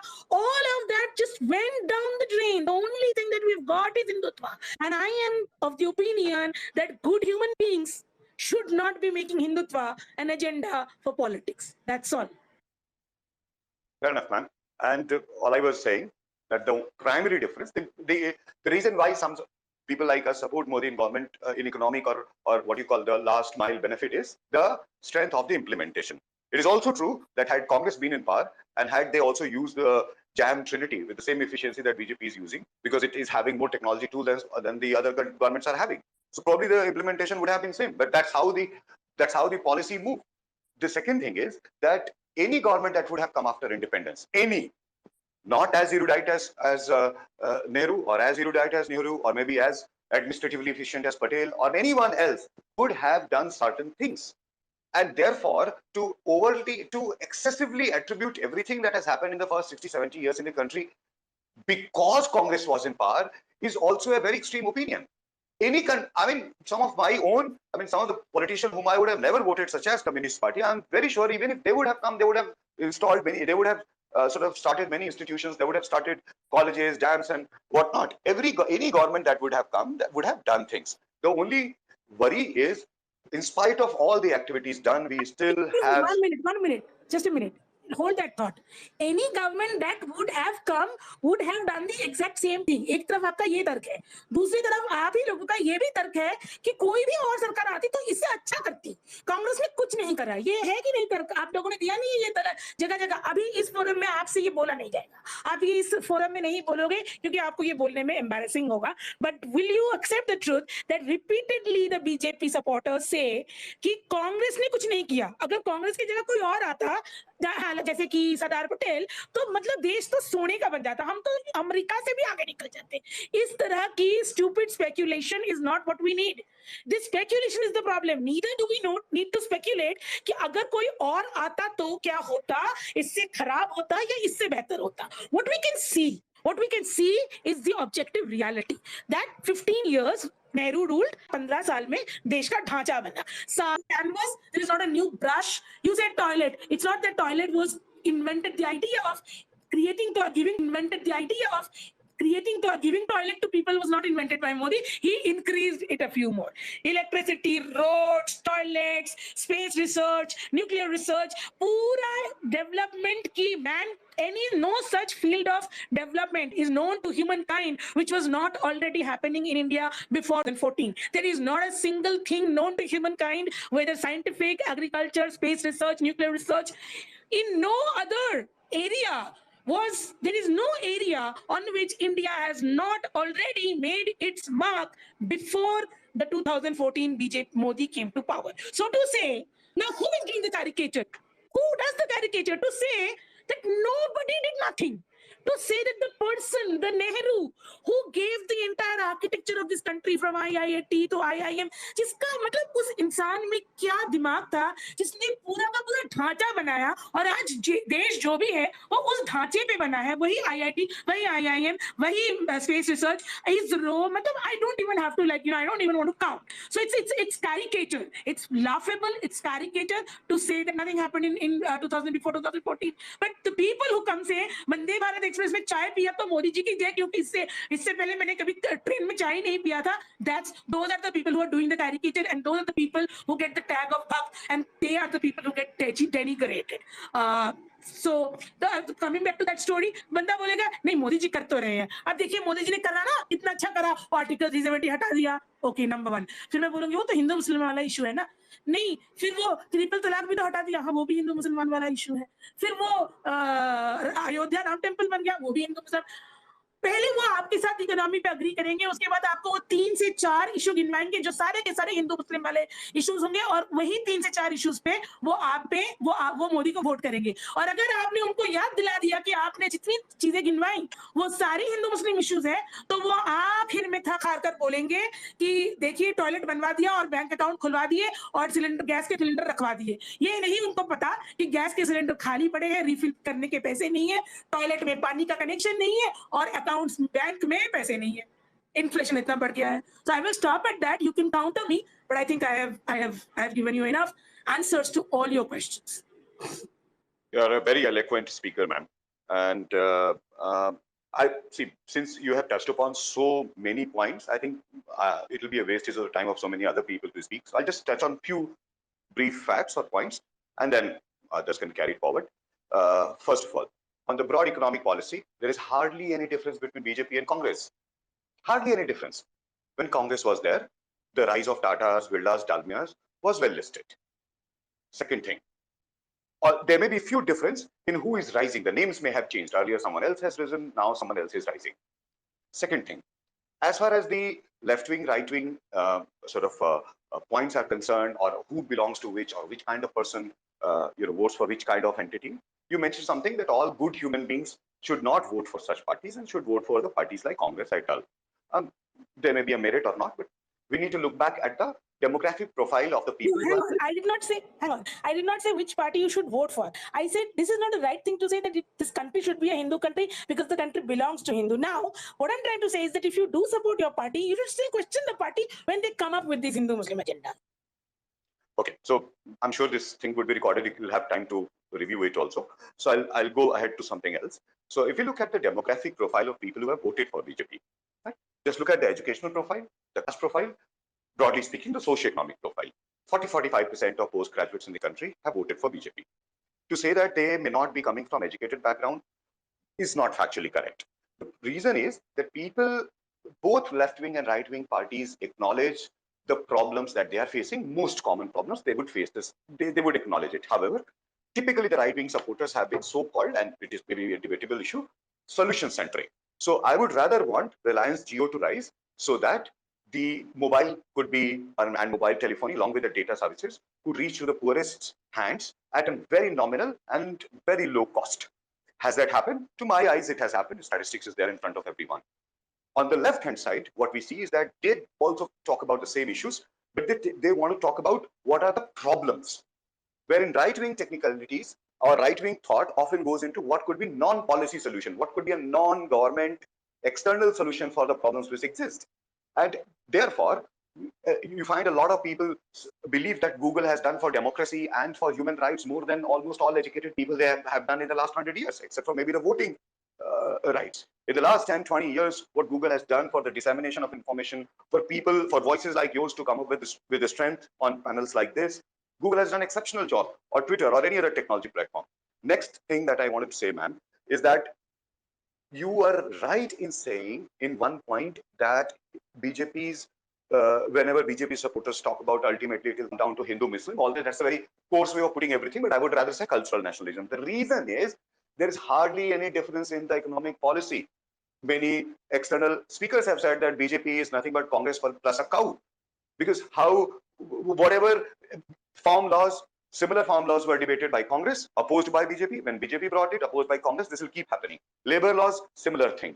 Talk about taxation, almost similar thing. GST, similar thing. There may be a minute difference in the style of implementation or who brings what, but the policies, as far as economic policies are concerned, there's a very, very small amount of difference between the Congress broad economic policy and the BJP's broad economic policy. And therefore, the difference, whenever the real fighting ground, it comes to the, where the votings are decided, it is not the economic policies, or these are not the economic policies, but the cultural nationalism. And on that, just 2-3 points, and then I'll end because I know the much better speaker here. Yeah, so before you move on, there is no disagreement on this. That's what I exactly said. That when you give facts, the facts will automatically tell you that all of these other propaganda is untrue, that कि 70 साल में कुछ नहीं हुआ या मोदी जी ने पहली बार gas बनवा दिया, टॉयलेट बनवा दिया. All of these are untrue. The only truth is that the BJP has done the Hindutva agenda better than the Congress. Better, or the Congress never did it, whatever. But the only thing BJP has, that's exactly what I said, कि जब भी आप लोगों के मुद्दों पे बात करोगे तो वो पहले आपसे अग्री कर जाएंगे. सारे बदहाली है, अनएम्प्लॉयमेंट है, इकोनॉमी बुरा हाल हो रहा है, लेकिन ये कॉमन मैन जो है वो अग्री करेगा. The what you were earlier saying and what there are these, I don't know what if you fall into that category, but there are people who would come with their softness and their confidence and then say, no, Modi's economy is better, Modi's economic policies are better. So that's exactly what I'm also trying to say, that nothing is better. Modi is not doing anything any differently or any better. In fact, he's doing everything worse. The country's economy is going down the drain. Modi used to say, अच्छे दिन आएंगे तो 30 रुपए का petrol मिलेगा. All of that just went down the drain. The only thing that we've got is Hindutva. And I am of the opinion that good human beings should not be making Hindutva an agenda for politics. That's all. Fair enough, ma'am. And all I was saying that the primary difference, the reason why some people like us support Modi in government in economic or what you call the last mile benefit is the strength of the implementation. It is also true that had Congress been in power and had they also used the jam trinity with the same efficiency that BJP is using, because it is having more technology tools than the other governments are having. So probably the implementation would have been same, but that's how the policy moved. The second thing is that any government that would have come after independence, not as erudite as Nehru, or as erudite as Nehru, or maybe as administratively efficient as Patel or anyone else, would have done certain things. And therefore, to excessively attribute everything that has happened in the first 60, 70 years in the country because Congress was in power is also a very extreme opinion. Some of the politicians whom I would have never voted, such as Communist Party, I'm very sure even if they would have come, they would have installed they would have started many institutions, they would have started colleges, dams and whatnot. Any government that would have come, that would have done things. The only worry is, in spite of all the activities done, we still have... 1 minute, just a minute. Hold that thought. Any government that would have come would have done the exact same thing. एक तरफ आपका ये तर्क है, दूसरी तरफ आप ही लोगों का ये भी तर्क है कि कोई भी और सरकार आती तो इससे अच्छा करती. कांग्रेस ने कुछ नहीं करा. ये है कि नहीं तर्क? आप लोगों ने दिया नहीं ये तरह जगह जगह. अभी इस फोरम में आपसे ये बोला नहीं जाएगा. आप ये इस फोरम में नहीं बोलोगे क्योंकि आपको ये बोलने में embarrassing होगा. But will you accept the truth that repeatedly the BJP supporters say कि कांग्रेस ने कुछ नहीं किया? अगर कांग्रेस की जगह कोई और आता, जैसे कि सरदार पटेल, तो मतलब देश तो सोने का बन जाता, हम तो अमेरिका से भी आगे निकल जाते. इस तरह की stupid speculation is not what we need. This speculation is the problem. Neither do we need to speculate कि अगर कोई और आता तो क्या होता, इससे खराब होता या इससे बेहतर होता. What we can see is the objective reality that 15 years Nehru ruled, 15 साल में देश का ढांचा बना. सारे के सारे इंस्टीट्यूशंस जो आज खड़े हैं वो उसी 15 साल में बना. 15 साल के बाद अगला दौर आया राजीव गांधी का, जब कुछ नया चीज बना. इंदिरा गांधी के दौर में इतना कुछ नहीं हुआ. I do not count Indira Gandhi's period as that period which was a positive developing period. I count Nehru's 15 years and then I count Rajiv Gandhi's technological missions, 6 technological missions, all of the revolutionary ideas that he came up with along with his team of Sam Pitroda and all that. Those are the areas that I count. And the biggest contribution to this nation development have been the 10 years of UPA 1 and the UPA 2, because this is the era when we were propelled, we catapulted into a fast growing nation. और सबसे unfortunate बात यह है कि इस सारी चीजों को आप लोग झुटलाते हो, तरह तरह की झूठ बोल कर. अगर फैक्ट्स पे भरोसा करो, if you stick to facts, you would agree with me. If you are an honest person from your heart, you would agree with me that Nehru and then Rajiv Gandhi's technological missions and then the UPA 10 regime was the best developing period. That India became the fastest growing nation and the most fascinating country already before 2014. और आपकी बिल्कुल बात ये सच है कि वही policies होती अगर कि वही that Modi is continuing with those policies, and once in a while Modi also does some blunders like very erratic decisions. So what I'm trying to say is that this speculation कि अगर मैं नेहरू की अगर if I say a good thing about Nehru, then you will counter me by saying कोई भी और आता तो इतना ही अच्छा करता, और जब आपको नेहरू की बुराई करना होता है तब आप बोलते हो कोई भी और आता तो इससे अच्छा करता, अगर पटेल आते तो और अच्छा होता, और अगर सावरकर जी होते तो बिल्कुल मतलब तब तो क्या बात है, अखंड भारत बन ही गया होता. This does not, this you can't have your cake and eat it too, because you're saying two kind of things. Not you, but I'm talking about all BJP supporters. They do this. So today when I counted, when in my eloquent style of speaking, when I told you that Nehru did these things, your only counter is anybody else would have done that. Do you realize how sorry that sounds? That you don't want to give the credit to Nehru, therefore you want to speculate that somebody else would have done the same thing. On the other hand, you and your party, Amit Malviya, and repeatedly all your party leaders, starting from Mr. Modi, repeatedly says that Nehru actually did not do anything for the country. So this does not work, no? So now you continue with the thought. I think, first of all, ma'am, while in I was listening to you in the beginning also, you of course alluded, and maybe with some facts, that often BJP supporters lose their, patience, or they start speaking passionately, or they start accusing personally. I'm surprised, ma'am. I think both sides have to control their emotions while they are debating in a so-called at such a erudite forum. Having said that, I'm not saying Nehru. I'm saying anyone would have done this. How do I know that other government would have done better or not? The worry which is there, in spite of all the Congress rule, what was the state of the child mortality, mother mortality, the party rule? We had 50 years Congress ruled. Now one can say that, hey, but वो तो comparison में कोई और होता तो कैसे मालूम क्या अच्छा करता? नहीं करता हो सकता. But वो जो गरीब आदमी है जिसको पहले बहुत सारी सुविधाएं नहीं मिली और अभी मिली हैं, what is that guy is going to think? उसको बहुत ज्यादा पॉलिसी से मतलब नहीं है. This guy is worried about मेरे को पहले वो access नहीं था सर्विसेज का, अब है. I'm going to vote for the government which is provide me the access to that, and the earlier government were not able to. Whatever be the intent, whatever be the thought. No, sorry. I think you're digressing from the point, and you are bringing those kind of parallel post-truth narratives.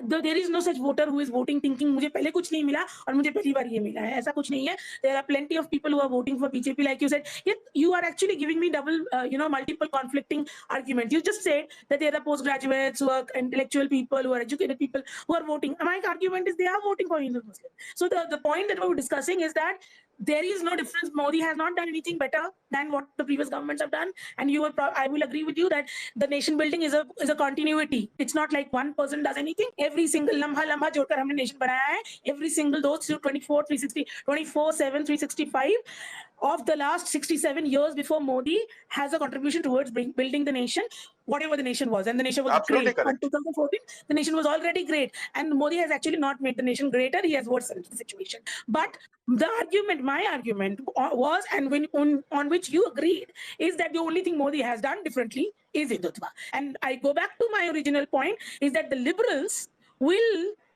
are supposed to say that that's not a good thing, that Hindu-Muslim is not a good agenda. It's as simple as that. It's just the objective reality that that you cannot in ethnic nationalism to win votes or to sway the nation or to rise rabble rousing, to provoke the nation against a particular community by coming up with agendas like love jihad, land jihad, biryani jihad, economy jihad, job jihad, UPSC jihad, all of these laughable agendas that you bring only to provoke hate towards a particular community, because that's your agenda, because you can't perform on economic issues, you can't provide job, you can't, आपकी petrol के पैसे कम नहीं हुए, वो क्या था, वो मुनि ऋषि बाबा क्या था वो जो कहता था कि मोदी आ जाएगा तो 30 रुपए में पेट्रोल मिलेगा, आपको नहीं मिल रहा है, आपको 150 रुपए में पेट्रोल मिलेगा, तब भी आप बोलोगे शेर पाला है तो पेट्रोल तो 200 में भी खरीदूंगा, लेकिन शेर पाला है. शेर को क्यों पाला है आपने? क्योंकि आपको हिंदू मुसलमान करना है. तो ये this is, okay, let's move on now. I think you've not been able to convince me on this fact that there is no other agenda that BJP has which is except Hindu-Muslim agenda, and that you guys continue to support them only for the Hindu-Muslim agenda. That was my core point, and I said that connecting it back to the liberalism and to the kahani of the troll that I was saying, bringing it all back to the topic of the space.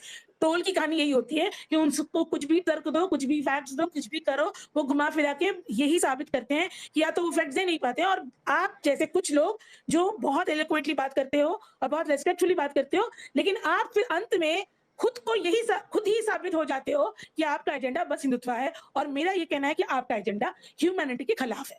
Let's move on now.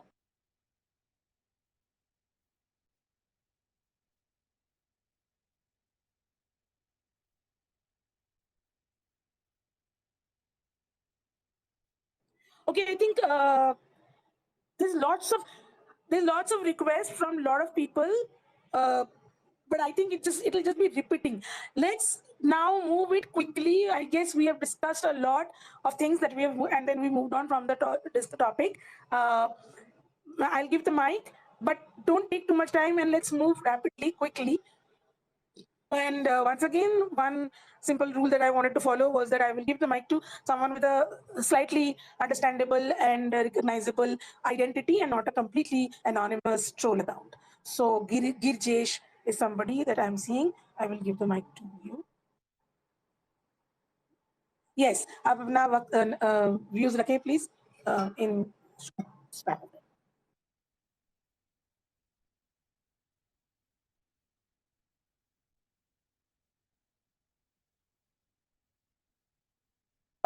Mr. Girjesh, you have got the mic. You can speak if you want. Otherwise, we'll move on to Shashank and Ali after that. Um,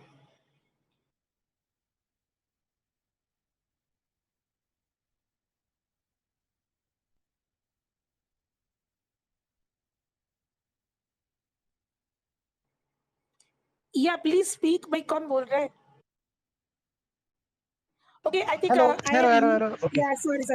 I think you have muted me. Yeah, I think you have muted to this speaker who was speaking earlier. Yeah, sorry, yeah. Yeah, so please unmute him. Yeah. And my actually, I have one question. The indexes that you were talking about, like freedom of press. So I just want to know, like, how this gets calculated in India. In India, Yeah. does not have a India does not have a No, no, freedom of press index no.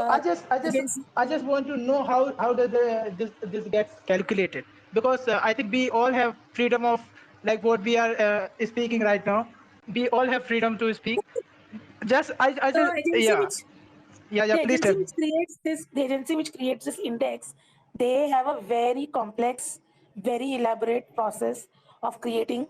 So I don't know the details of that, but if you want to understand it, you have to read their entire methodology. Some of the aspects that they look at is uh, are journalists being repeatedly facing criminal charges and police charges just because they raised an issue about the government? Are laws being used in such a manner कि ये जो suppose किसी ने riot पे reporting करी और reporting करने के लिए उस पे ये दारा लगा दिया गया कि तुमने हिंदू मुसलमान को भड़काया. So one of the parameters is that are journalists being continuously facing criminal charges for doing the job of reporting, even if suppose somebody posted a video जिसमें which did not have the enough right information, जैसे कि अभी farmers protest के time में हुआ था, for example, when a particular death of a person was posted on Twitter by many journalists, it was not the correct information, but क्योंकि वो heat of the moment था और लगातार वहां से information आ रहा था, तो उनको जो information वहां से field से मिला उन्होंने Twitter पे डाल दिया. The moment the other version came from the police version, तो उन्होंने police version भी लगाया, but उसके बावजूद केस बन गया कि जानबूझकर झूठ फैलाया है.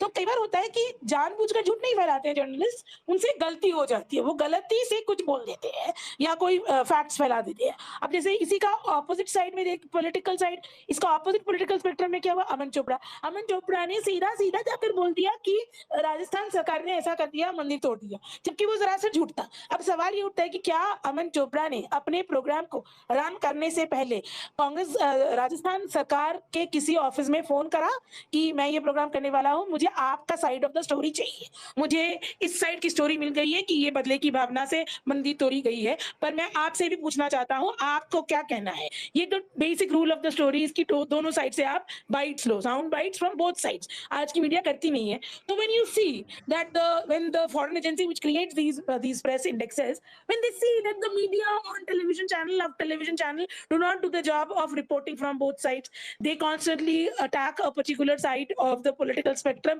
and actually rever, मतलब भक्ति करते हैं जो ruling party है उनका. These are some of the factors which give by which you can measure the press index. Also funds भी एक चीज है कि सरकार का जो एड्स होता है is the government stopping the advertisements to a particular kind of paper which are critical to the government. Now there are government supporting paper, government critical paper. तो देखा जा रहा है कि सारे जो government critical paper है उन्हीं को advertisement नहीं मिल रहे हैं, उन्हीं पे रेड हो रहा है, उन्हीं पे EDIT वालों का रेड हो रहा है और इस तरफ पे हो ही नहीं रहा है कुछ भी. तो these are some of the factors. I think I have answered the question. Yeah. So one more question, like आपने जैसे बोला कि न्यूज़ चैनल वाले टीआरपी के चक्कर में दोनों साइड से वाइट्स नहीं लेते और जो कुछ भी दिखा देते हैं, तो इसमें एक्चुअली मीडिया वालों की ही गलती है. तो उसमें प्रेस फ्रीडम इंडेक्स कैसे अफेक्ट कर जाता है? फ्रीडम मतलब तो से काम नहीं कर रही है इसलिए. सो यहाँ पे गवर्नमेंट को कोई प्रॉब्लम नहीं आया ना. आप बोलते हैं जैसे कि भाई गवर्नमेंट के कारण प्रेस को फ्रीडम गवर्नमेंट के नहीं है. फायदे के लिए कर रही है ना, क्योंकि इसके सारे बिकॉज बिहाइंड ये जो भी हो रहा है, जो मैंने आपको एग्जांपल्स दिए, उनके एंड में फायदा जो रूलिंग पार्टी है उसको मिल रही है ना, या रूलिंग पार्टी के एजेंडा को फायदा मिल रहा है ना. अगर वो टीवी में अगर वो हिंदू मुसलमान का एजेंडा चलाते हैं और इसको इसलिए चलाते हैं कि इससे हिंदुत्व को सपोर्ट मिल जाए और मुसलमान जो है वो कमजोर हो जाए, तो नहीं. that's how it is becoming a problem with the press index, because they are नहीं. doing it for the people in power. या अगर पोलराइजेशन हो रहा है तो उसमें अगर मान लो हिंदू साइड से हो रहा है तो उसमें बीजेपी का फायदा है, तो उसी के साथ साथ कांग्रेस का भी फायदा है, क्योंकि मुस्लिम का भी पोलराइजेशन हो रहा है. Now that's a different question and this is a completely irrelevant. Come on, don't नहीं, make this. Congress BJP no, मत it करो is यार, irrelevant. कितनी बार ऑलरेडी जवाब दे चुकी हूं. Okay. One more question.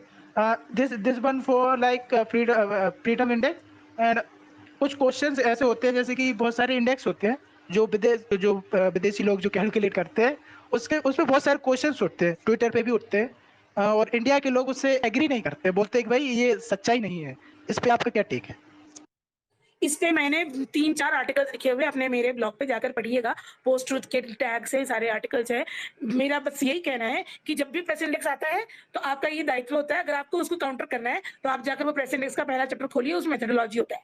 Methodology का चैप्टर खोलकर उसको पैराग्राफ बाय पैराग्राफ काउंटर करिए कि ये मेथोडोलॉजी गलत है, ये सैंपल साइज गलत है, यहाँ सैंपल में ये गलती लिखाई गई है, उसको करें बना. अगर आप सिर्फ भावनाओं में बहकर कहते हैं कि ये वेस्ट वालों को कुछ नहीं पता, ये वेस्ट वाले सारे चर्च के के हैं, ये सारे एंटी नेशनल है, इनको तो कांग्रेस ने खरीद रखा है, इस तरह के उलझुल आप जब भावनाओं में रहकर बात करते हैं तो उसका कोई वैल्यू नहीं होता है. अगर आपको कोई भी इंडेक्स को काउंटर करना है, you go to that index methodology and counter the index by using that, by dissecting that methodology and then say, or you give counter facts. अगर आप वो क्या, अगर फ्रीडम ऑफ रिलीजन रिपोर्ट है, मान लीजिए कि फ्रीडम ऑफ रिलीजन रिपोर्ट है, फ्रीडम ऑफ रिलीजन रिपोर्ट में ये मैंने आर्टिकल लिखा हुआ है, जाकर पढ़ो मेरे ब्लॉग पे, उनमें 5-6 तरह की टॉपिक्स के अंदर पूरा लिस्ट ऑफ इंसिडेंट्स दिए जाते हैं कि इस साल में इतने सारे इंसिडेंट्स ऑफ वायलेंस हुए, इतने सारे इंसिडेंट्स ऑफ गवर्नमेंट एक्सेसेस हुए, इतने सारे इंसिडेंट्स ऑफ यूएपीए लगाए गए.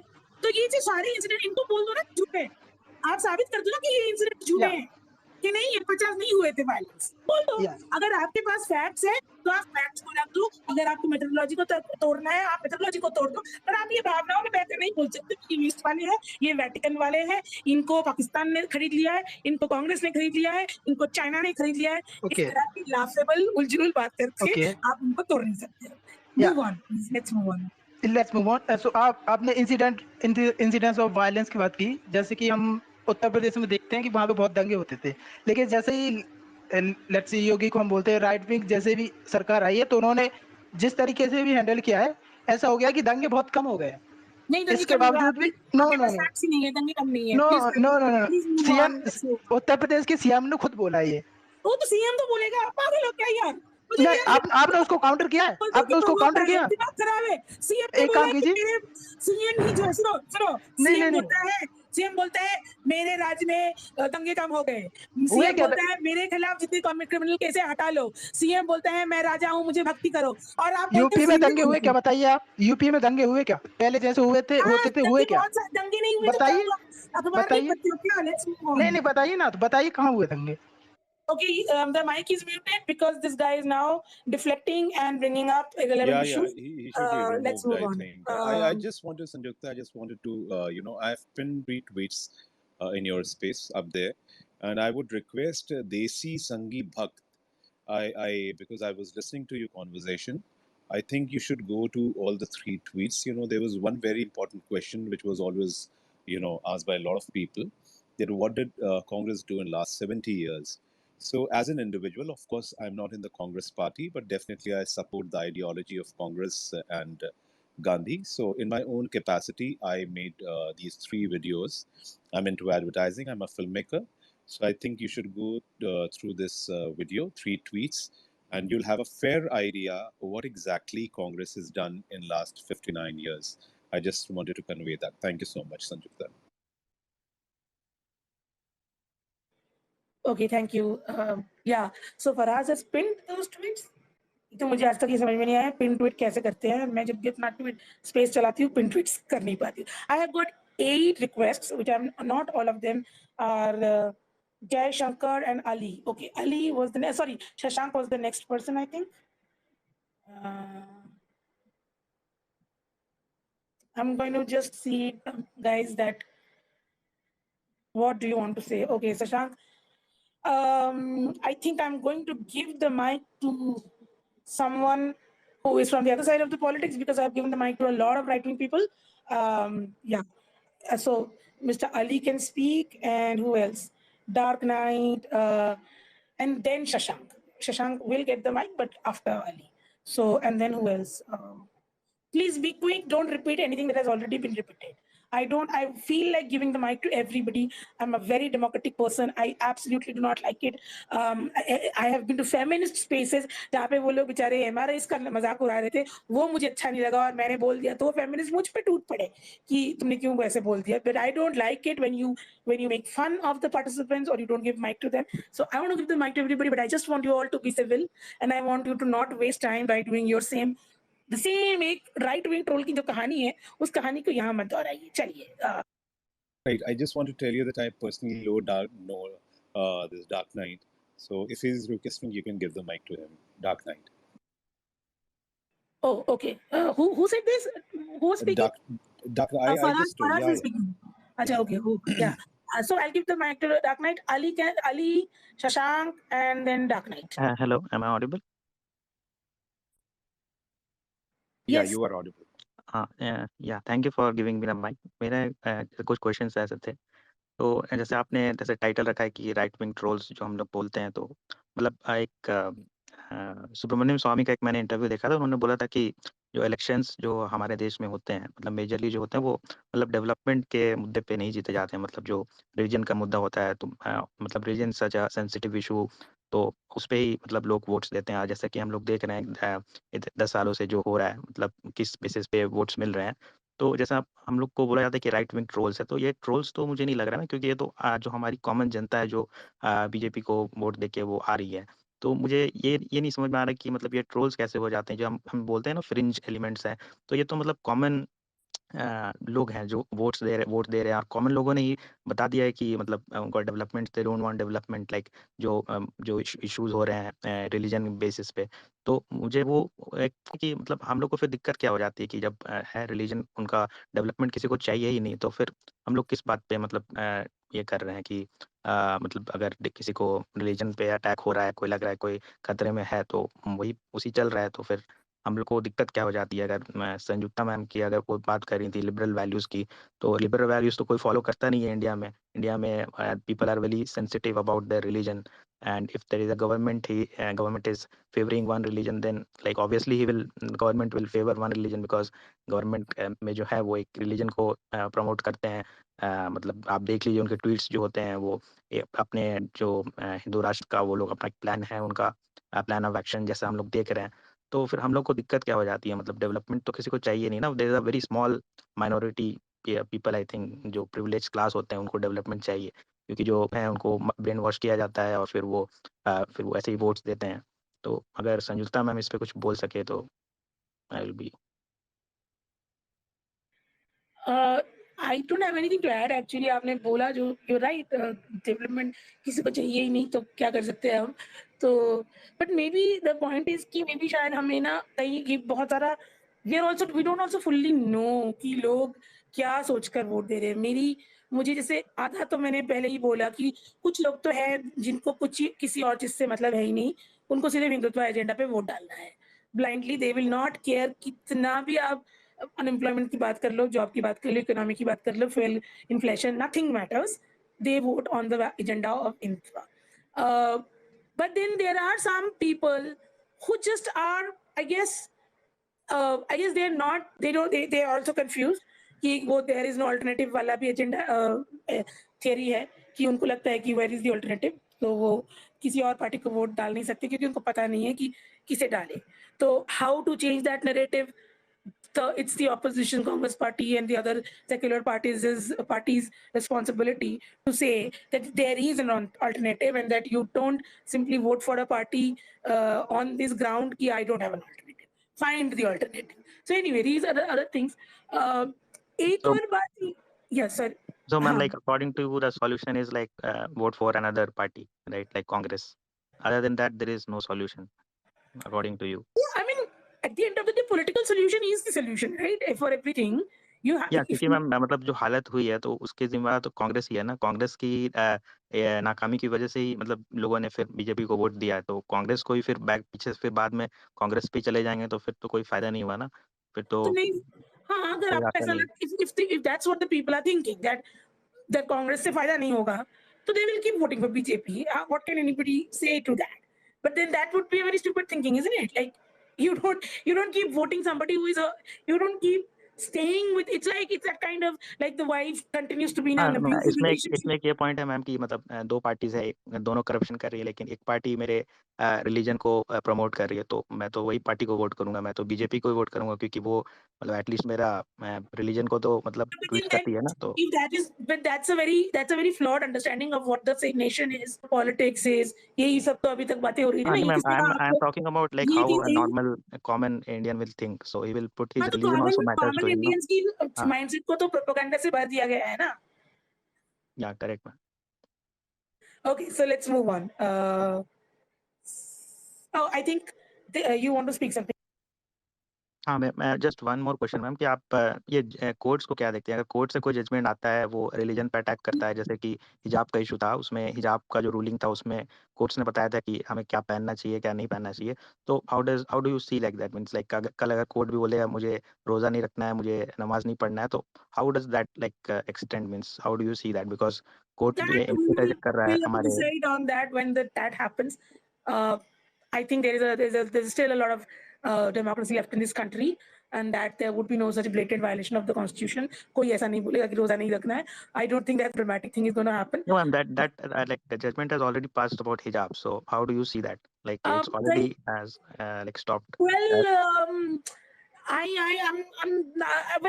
am not a supporter of the hijab, so I don't know. No, I am I'm not a asking liberal about your person. personal opinion, ma'am. I am asking about the judgment. Judgment says that like someone else is telling me what should I do in my religion. So that is like it is interjecting me in my personal faith.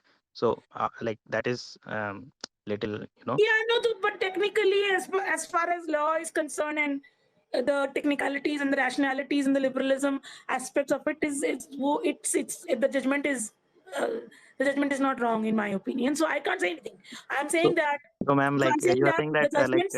किसी को पढ़ने की इजाजत नहीं देनी चाहिए क्योंकि उसका head No, that's scarf not आ what रहा है it is, बीच sir. में. But that's what I'm saying. That's not what it's a wrong understanding of the judgment that you're doing. But let's move on. हाँ तो अभी आपने बोला ना मैम कि जजमेंट सही है, तो मतलब अगर पढ़ने नहीं देना चाहिए कोई अगर स्कार्फ लगाया हो तो आप ये नहीं, बोल रही हैं. आप जाओ ना स्कूल, किसने रोका है?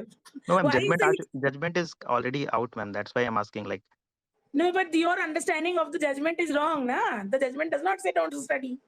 So that's the point. Anyway, let's move on.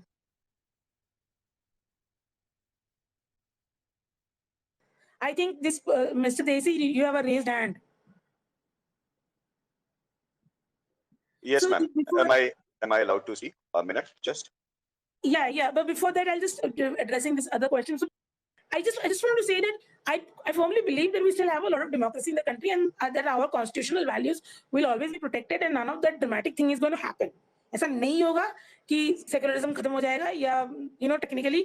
So I am trying to say कि technically and rationally judgments of the country will more or less be okay. I think it will that day. मुझे लगता है कि जिस issues पे बिल्कुल ही ruling party के खिलाफ जाएगी जजमेंट, वो जजमेंट आएगा ही नहीं, वो दबी ही रहेगा. सीए वाला जो इशू है वो दबा ही रहेगा, कोर्ट हेयर ही नहीं कर रही है. court is not hearing the case because it was clear cut case hai. Ram temple wala issue, even the Ram temple issue, even the Gyanvapi mosque temple issue, sorry, Gyanvapi masjid issue today's judgment. In all these issues, the court has been creating a balance, and I go with the court. I'm a lawyer myself. I can see where the court is trying to create that fine balance, where the court is creating applying a rationality perspective, and therefore giving that balance. Ram temple verdict I did not like the verdict, but I could see why the court gave that verdict. So even today's verdict Chandrachud gave, he said that we have to create this balance because you can't. There is no other way of giving these verdicts. I don't want to go into the details. So this other guy who was saying कि ये verdict का मतलब ये है कि right to education खत्म हो गई, ऐसा नहीं है. It's somewhere is a push to also the Muslim community, for the Muslim community to get a little bit liberal, to open up a little bit and become a little bit liberal, and little bit like liberal values and individual artistic. So anyway, just to on that note, I want to finish my thought, and then you can.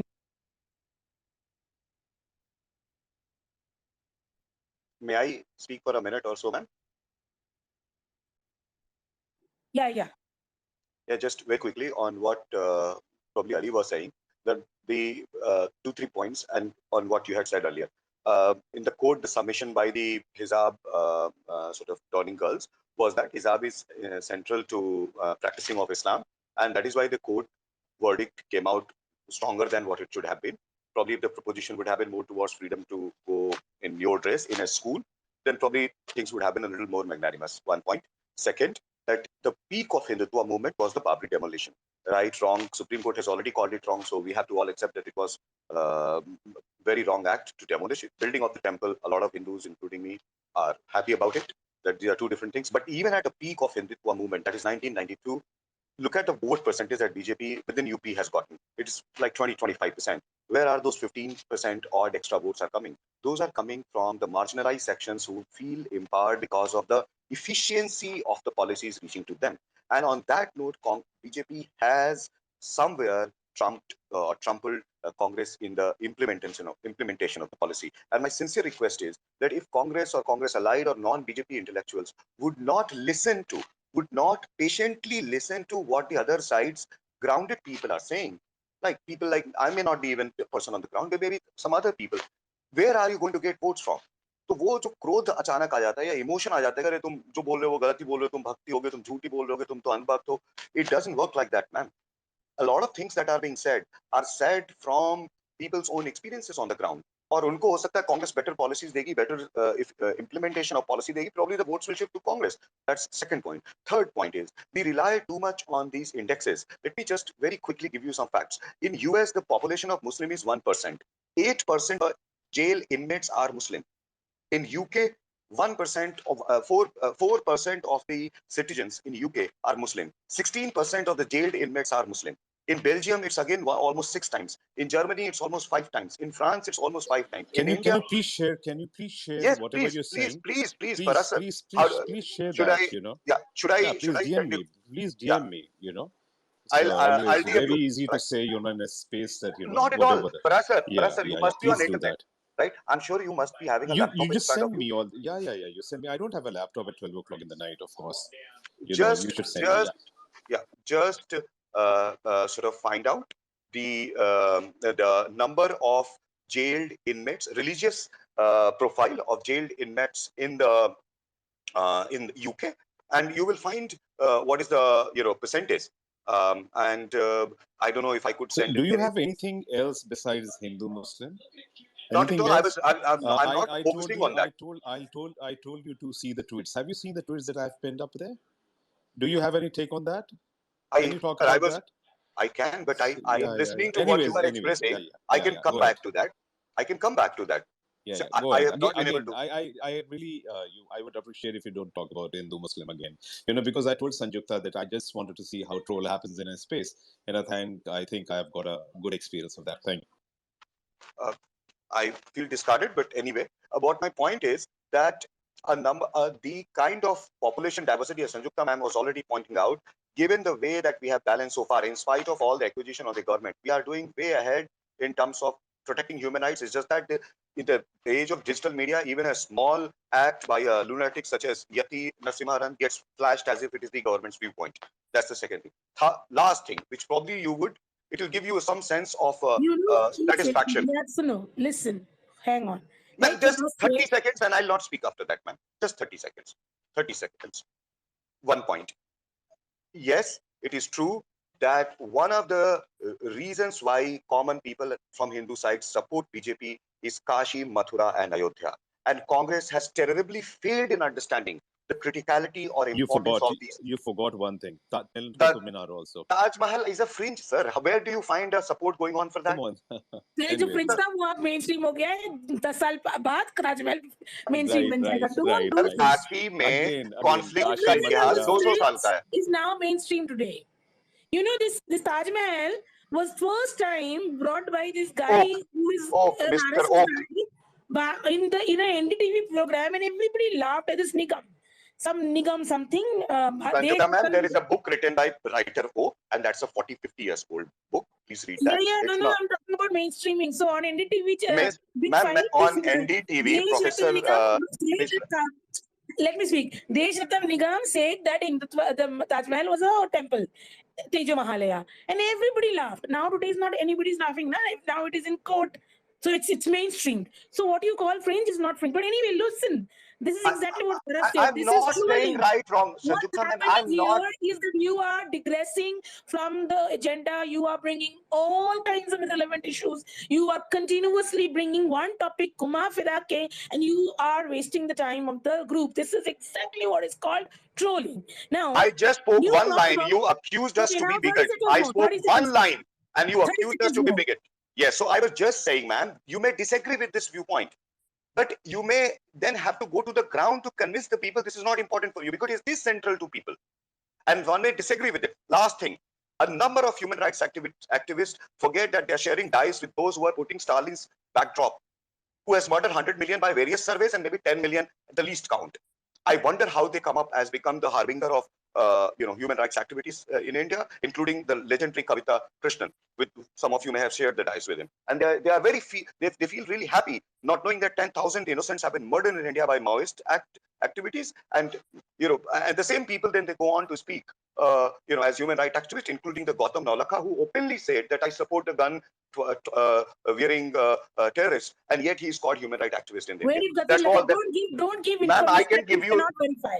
Go and do not give information in a public sphere that you cannot verify, that you have not heard with your own ears, or you do not Anyone have. Can go to my Twitter timeline and see the video.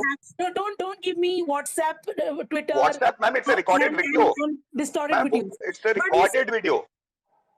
No, Gautam Naulakha has not said it, but it's immaterial. What you're doing is, आपके सारे जितनी अभी आपने पिछले 5 minute ला, I have one response to that. दूसरों के पाप गिनवाने से आपके अपने पाप कम नहीं हो जाते हैं भाई. दीवार का डायलॉग याद है ना? ये आपने जितने देश के पूरे विश्व का पाप गिनवा दिया, आपके इंडेक्स चेंज हो गए क्या?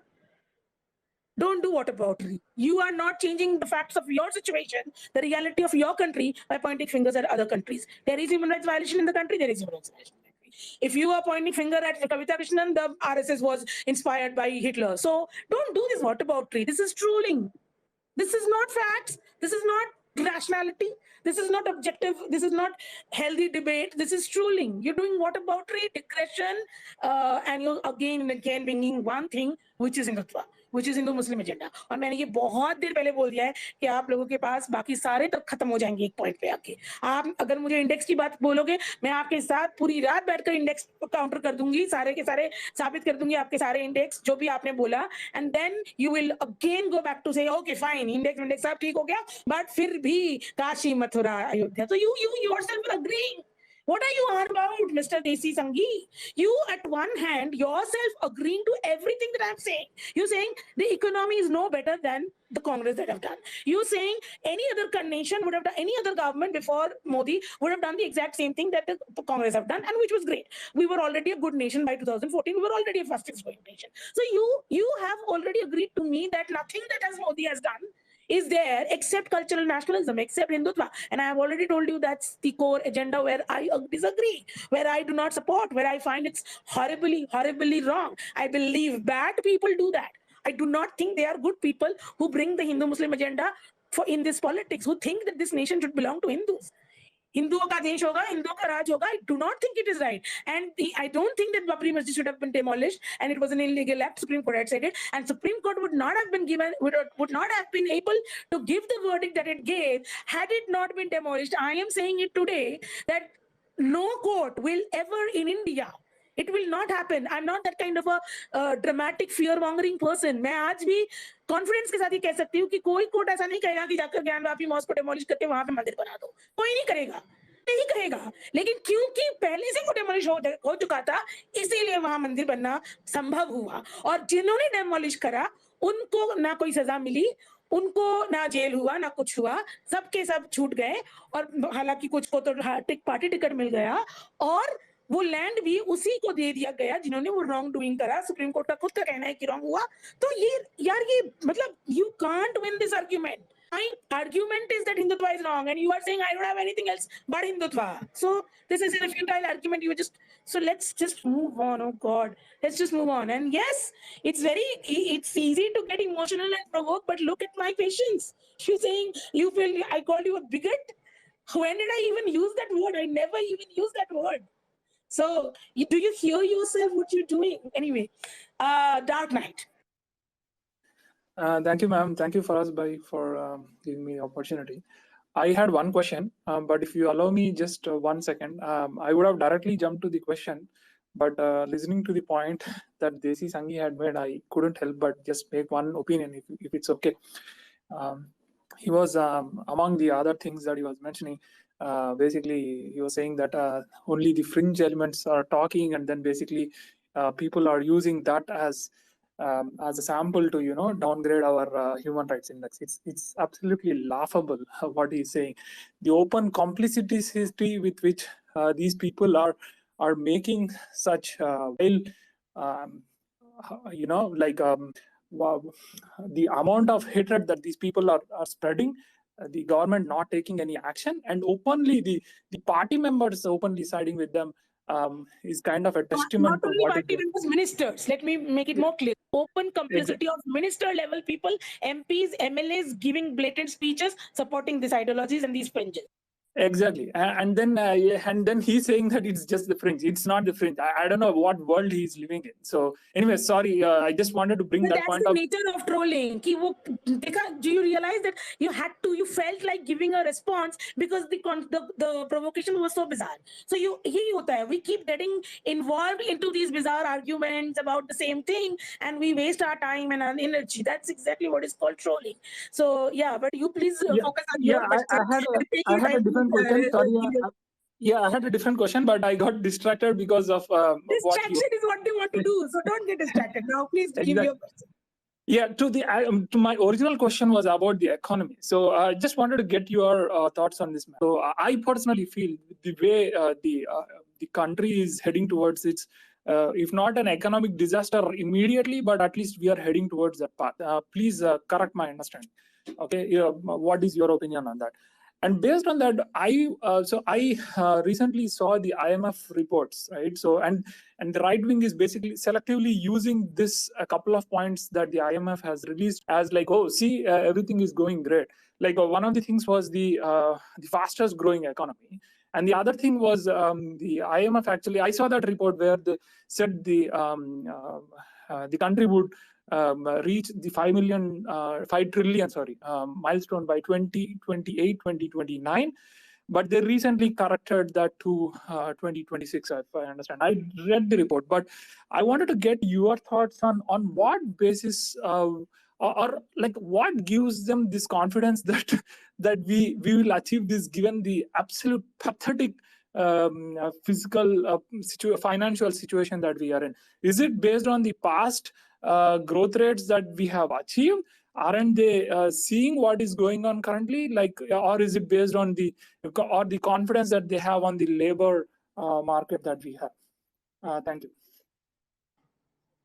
Okay, so first of all, I am not I don't understand economics so well, so I'm not the right person to give an answer to that. But I just want to say that the same right-wing people, when on any international institution, any international government, any international UN body, whoever will give any adverse opinion about the country, they will pull them down, call them Vaticans and Pakistani and Congressy, etc. But the one time they get some positive response from somewhere, they just run the whole town with it, and they just run with it.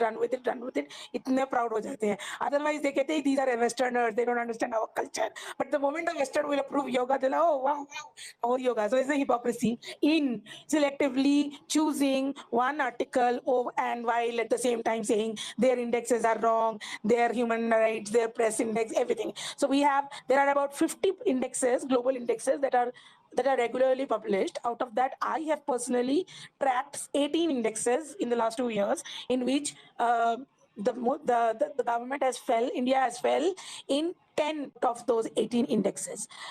So it's not just one or two, it's so many of them.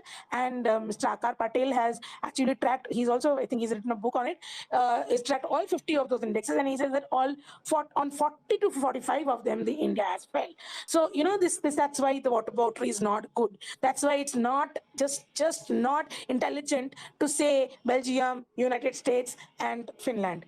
But coming to the economy, I don't even think that even if we become those 5 trillion, blah, blah, I don't think that trickle down effect happens, and the last person gets any benefit of that concentrated wealth in the hand of 10 to 15 people. Call me a socialist or whatever, but that's how it is. So I don't even understand this chasing of Madam, the problem is it's not that, right? It gives them that bragging rights. They want that bragging rights. Oh, see, we have hit this milestone, and they try to milk mileage out of that, isn't it? At the end of the day, that's what they want. Yeah, exactly. So, and also, if the allegation is that these institutions can have their own agendas to publish a certain kind of article, then how come IMF has no agenda and they are not publishing a certain kind of article as part of some PR exercises? So these bragging though will go on. So look, you can't help that. That cannot be your mission in life. That what do I do when somebody comes and brags on false? If you have facts, counter them. But on these kind of one article here and one article there, they will come and brag you. Then you ignore them. You tell them, okay, fine, make your 5 minutes. देखेंगे. No, we'll see. You did a lot in 8 years. 8 years में हमारा बन गया. We'll see. When that happens, it happens. The question is that does that give them the right to create in the Muslim issue? That's the question. Even if the entire country सोने से जड़ देंगे पूरे देश को, we would be driving on golden roads and we would be drinking only wine and nothing else, and we will be only having diamonds studded houses. Does that mean that the Muslims should be persecuted and they should be told that you guys did this thing for 500 years ago, therefore now you suffer? No. So it does not matter what economy and what. My agenda, and this I don't want to respond to this because I've always said that I'm not a Congress person, and somebody abhi in this space in the beginning somebody said that why am I fired from National Herald? Now imagine if the party mouthpiece have fired me. If that's the news in the market that Sanjukta has been fired from the party mouthpiece, then I'm obviously not Congress. Right. So the point is that I'm not a Congressian, therefore I don't want to say it. But I will still say that this is the only thing that Rahul Gandhi holds on to. And this other guy, Ali, he must be an RPN, because our people have this habit of doing this. Ki Congress ne bhi kharab kiya hai. Congress only give this birth to RSS. So our people do this. So he must be an RPN. This Ali guy was saying, so it's true that the RSS had the most liberal atmosphere and the most free speech and all. They used every liberal safe space they could to grow to this massive force in 70 years. और आज वो यहाँ पहुंच गए. ये उनको इतना बढ़ने तो आज तक कांग्रेस नहीं दिया. उन पे भी तो यूएपीए लगाया जा सकता था. जब राष्ट्रीय यात्रा निकालने थे एलके अडवाणी, तभी तो यूएपीए लग सकता था और 3 साल के लिए उनको जेल में रखा जा सकता था. कि ये इलीगल एक्टिविटी है, ये कह रहा है कि मैं जा रहा हूँ मंदिर तोड़ने, मस्जिद तोड़ने, इसको अभी दबोच लो और यहीं रख दो, 2 साल के इसके जेल में रख दो। किसी ने नहीं करा ना, nobody did that. So Congress let this thing grow. Congress led to the Babri demolition failures of Congress government. PV Narasimha Rao was a closeted RSS himself, and there was a lot of closeted RSS people in Congress. All of that is the truth.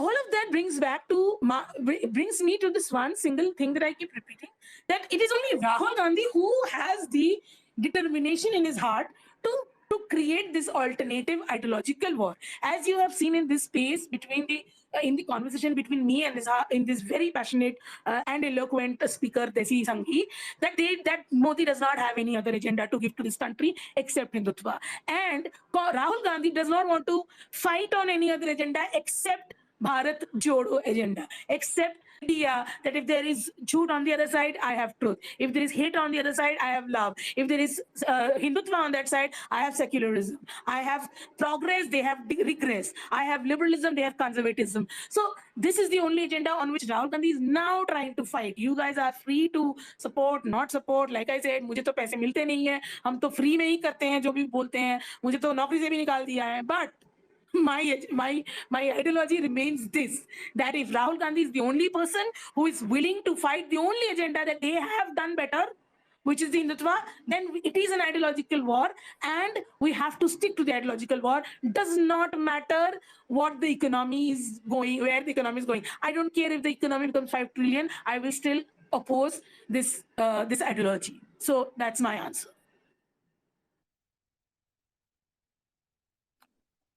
Thank you, ma'am. I just wanted to finish with one comedy piece. I mean, it's a sad thing, but this government is basically questioning on the modeling that WHO was using, the World Health Organization, saying that it's questioning the fact that models itself is incorrect. And then on another day, you have the economic advisor for the prime minister basically giving the forecast for the economy based on some modeling that he has.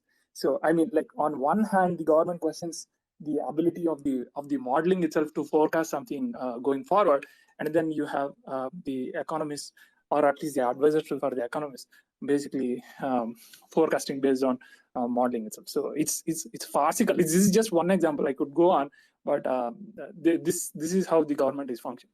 Basically, they are being selective for whatever things that is putting them on a bad light, but they will use the same mechanism which will actually show them on a good light. So it's really comedy, or tragical rather, on what basis this government is actually functioning.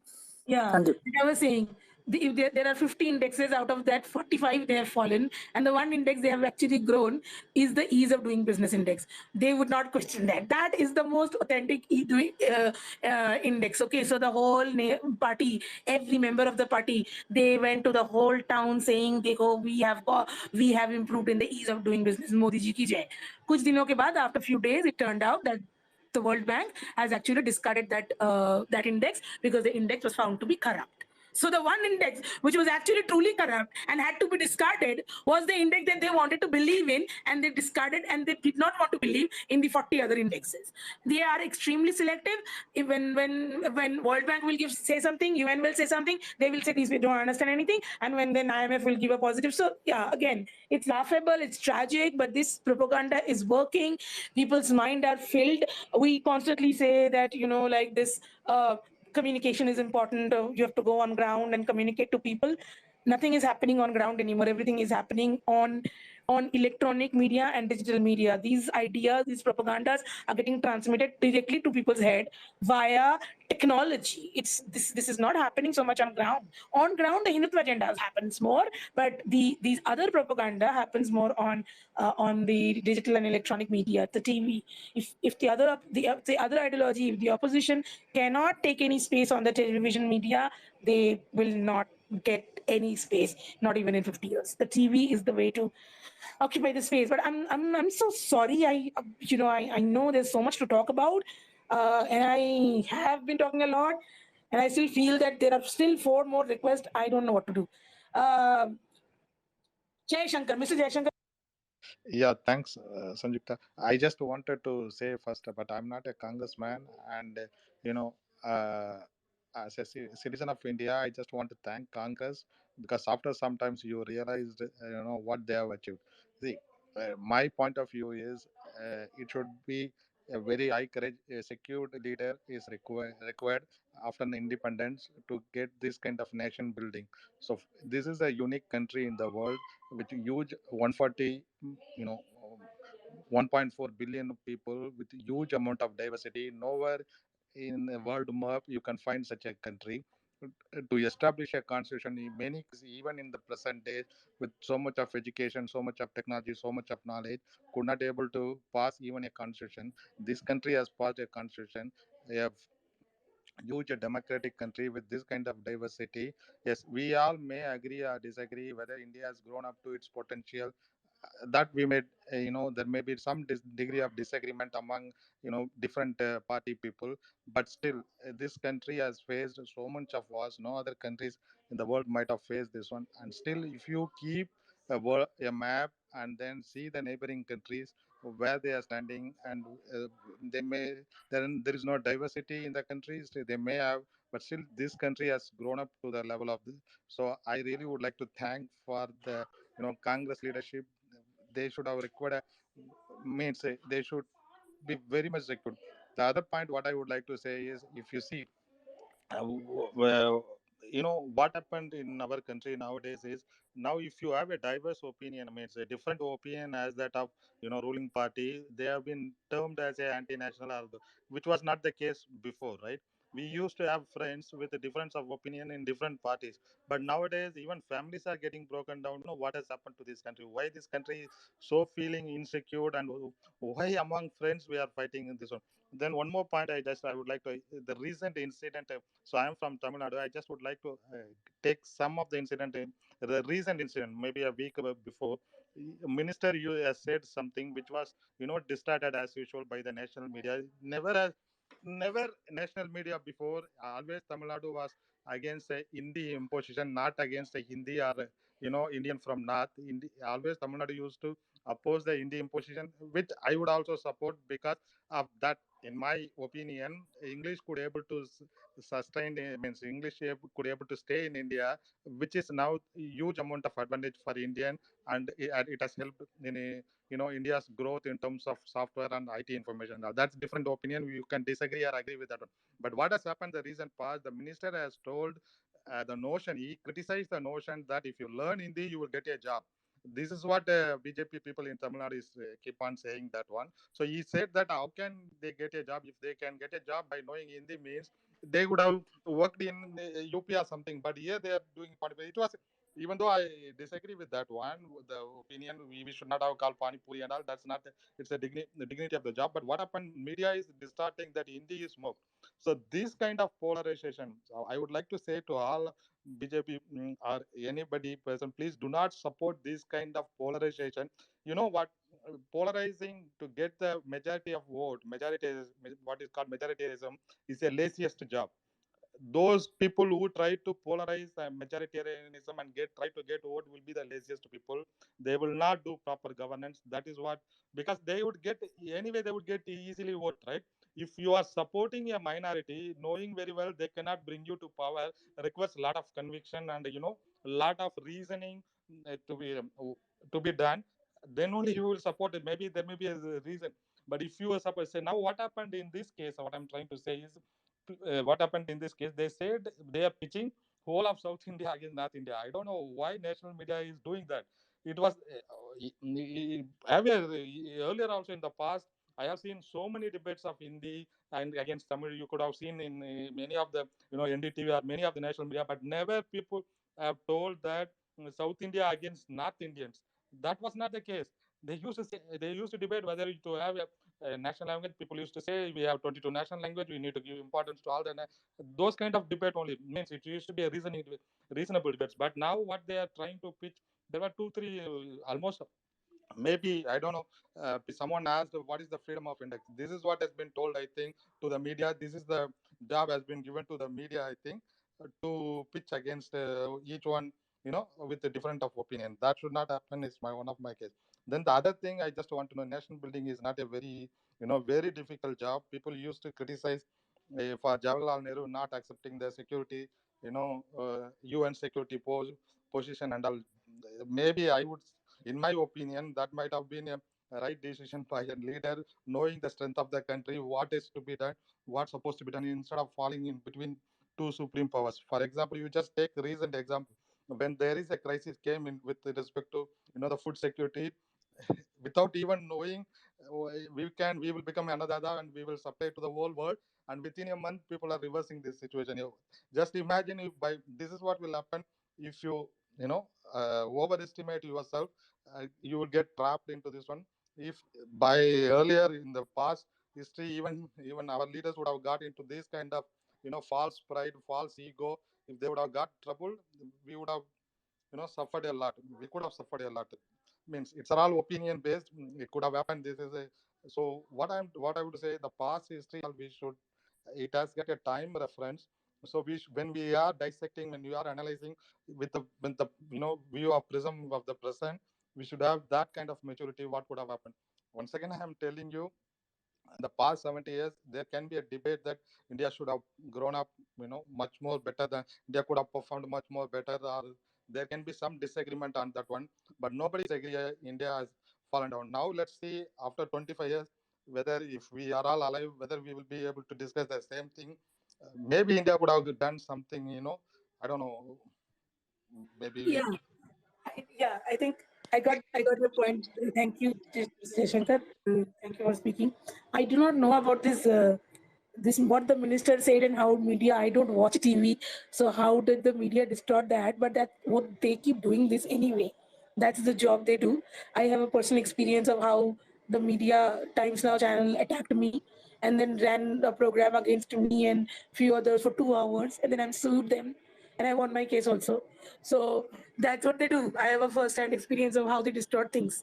Um, the nation building, I agree with everything you said, and yes, the north-south divide was there was always the language-based. Movements, pride, just like they have this Hindu pride, Hinduo ka desh hoga. So now there has always been this Tamil, also when we talk about cultural nationalism, there are also multiple nations within a nation. There is language nation, there is culture nation, language nation, various kinds of nation. So it's not just one nation but multiple nations. So how will you unite them? By accepting the diversity and not by saying that one country, one this is not does not work in a diverse country. So this Hindu North India South India divide is something that they would now create. There are many reasons for that. The population is such that they will do delimitation. Then after the delimitation, there would be more number of seats on this side, on the North India. UP will get more seats. All these overly populated states will get more seats, and the southern states will get less seats. So they already have the Hindi heartland, and now they're creating the divide. So then they say they will after the Hindu Muslim they will do this. Then they will be over with that. Then they'll start something new. But a constant otherization of some identity will keep happening because that's the very definition of cultural nationalism. When you do cultural nationalism or ethnic nationalism, that means you have already chosen one identity. You have chosen your favorite identity. That this is the identity I have chosen, and the nation belongs to this identity. Every other identity will now become another. This is the normal, this is the general, everybody else is other. Came from outside, they do this, they are not like us. The us and them. मैं ऐसा हूँ वो ऐसे है मुझे तो ये अच्छा लगता है वो ऐसा करते हैं I am better they are bad I had a great economy and they did this I my country was great they came from outside and ruined everything. This is typically, and like the word you said I really liked, Mr. Shankar, you said lazy. This is lazy, it's dishonest, it's No, lazy, in their name, and we it's can, Sanjukta, in their name itself, we can say this is called appeasement politics. This is what is real appeasement politics, and this is what is vote bank politics. exactly This is what is vote bank politics, right? And one more thing, just I want to conclude by saying exactly that what bank, there, yeah. there are two countries next to us, neighbors. Our neighbors are there, who just see the fate of that one country is already got divided into Bangladesh and this one. The other country is still suffering. They could not even, that is south of India. South of India, Sri Lanka is still struggling by creating this kind of, nationalism, division, and all those things. I'm not saying India will go to that path because Indians have maturity. We love India, so India will not go that way. As you said rightly, India is a democratic country. Still, some No, India institutions will are. not go. I just want to, before you finish your thought, I'll just give you the mic again. I just want to say that India will not. Everybody's asking, looking at Sri Lanka and also saying that India will go that way. India will not. You know why? You know why I still have confidence that none of those dramatic, bizarre incident will happen in India, because the successive Congress governments and one BJP government and one Janata Dal broken government, which could not survive the 5 years terms, these governments before Modi has given us such a robust base. Our base is so strong that no matter how much this government tries, things will not go that bad. All of that is all that we are seeing today are attempts to take the country towards a very, very problematic direction. Very, there is hostility all around, in the streets, in houses, amongst friends, families, neighborhood. There is hostility increasing, but it will still not, I think, will not go that far, because we still have a very strong base. Our base is strong, and that base has been strong, made by successive Congress governments, and one Atal Bihari Vajpayee government, and one broken, that VP Singh government, and a few others. So anyway, yes, please continue. Yeah, that's what I think. Even Europe-like country, which is matured country, could not even have a kind of union. We ours is. I'm again telling, I will not go down that path. We are matured people, and we will get back to that. We will gain back to this. But what I am requesting to all the people, all Indians, put India first. Okay, don't let government make any mistake. Okay, you like one party, you like one idea, just stay for that one, because we need a equilibrium and balance. But don't let anything in the name of vote appeasement, and don't let anyone to divide us, by saying easily. I mean, easily people are now dividing us easily. Just, what I'm trying to say is, just sit back in your home and just do some kind of self introspection. Before 2014, there used to be a debate in all the news channel, parliament, everything. Can you see now kind of those kind of debates and all those things now happening? Is there any difference of opinions is being solicited or accepted or has been discussed? Anything? Just discuss. These are all, hallmark of any democratic country. We are only 70 years of old. We still need to go a lot. And one more thing is, the poverty in this country has to go. This is real. We are punishing our fellow Indians. This kind of poverty. If we are diverting ourselves from our economical objectives and doing these kind of things, these are all, like kids playing with, this is my place, that is your place. This is you need to do this one. You are not wearing this shirt. That kind of, you are wearing this kind of dress, I am wearing this kind of dress. If we are start playing with this kind of childish play, we may miss some of our economic objective, which is really punishing to our fellow citizen.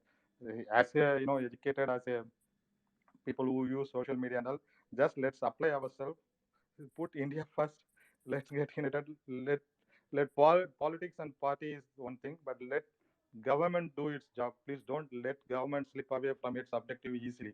At least hold them responsible, hold them accountable. Let's at least question. Nowadays, we could not even able to question a Pradhan Sevak, right? If you question, you are anti-Indian. You are questioning against India. I'm really confused. I'm only asking my Pradhan Sevak, right? Why some of the promises he has done has not yet been met. Thanks, Sanjukta. This is what is my point. Thank you, thank you. Yes, do not. This is the divisiveness weakens India, and we should. That's the point. I mean, we criticize this government because we love India, not because we don't like India, not because we're anti-national. The whole point is that whoever is trying to divide the country is the anti-national. Whoever is saying the Muslims are not our people, Muslims did this 500 years ago, therefore we will do this now. Muslims are taking all our jobs, they are doing land jihad, job jihad, food jihad, etc. whoever are creating this narrative is the real anti-national, and whoever is questioning is not the anti-national. I really like what you said about these narratives and agendas being lazy. And I also was going to there was one more thing that you said that I was just going to hold and just reiterate. But anyway, I'm kind of losing my thought now. Uh, I would just there were just two more speakers to speak, please. Mr. Amit and Lawrence. That's it. No more speakers. This has been an amazing space. Thank you so much for participating. And I think we've given given the mic to the right wing as well as to the liberals, to everybody. Me and Mr. Desis has spoken for a long time, debated with each other. Thank you for being very civil, very respectful. And well, I do speak a little. I have an extremely loud voice, and I'm just like Mr. Modi actually. So अब क्या ही कर सकते हैं, personality ऐसी है ना हमारी. तो so therefore I become a very eloquent speaker, but I was not getting emotional or anything. But just to bring back everything, this was a topic for. I started with a right wing troll ki kahani, and the idea was that how we meet these people who give the same kind of arguments again and again, and sometimes they don't give argument and simply deflect, and then if they cannot handle the conversation any further, then they simply run away from the conversation. To deflect, first try what's a post-truth, that is half-truth, falsehoods. Then second step is digress, deflect, what about we, and the third step is abuse, and the fourth step is run away from the conversation or get angry, table छोड़कर चले जाना, खाना छोड़कर चले जाना, that kind of thing. So this was the topic. This topic then went on to lot of discussions on ideology, liberalism, right-wing politics, and then we had a long discussions on what has Modi government been able to provide. And now we have two last speakers, and let's hear from them, and then we'll close this. Thank you, everyone. Mr. Lawrence, you can speak.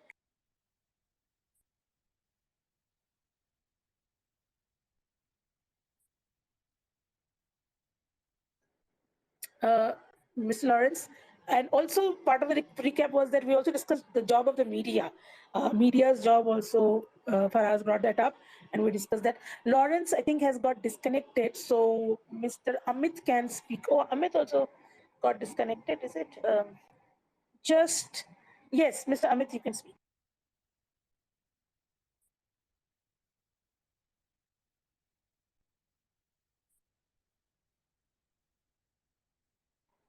Amit, please speak. Yeah, thank you, ma'am, and hope you are doing well and everyone.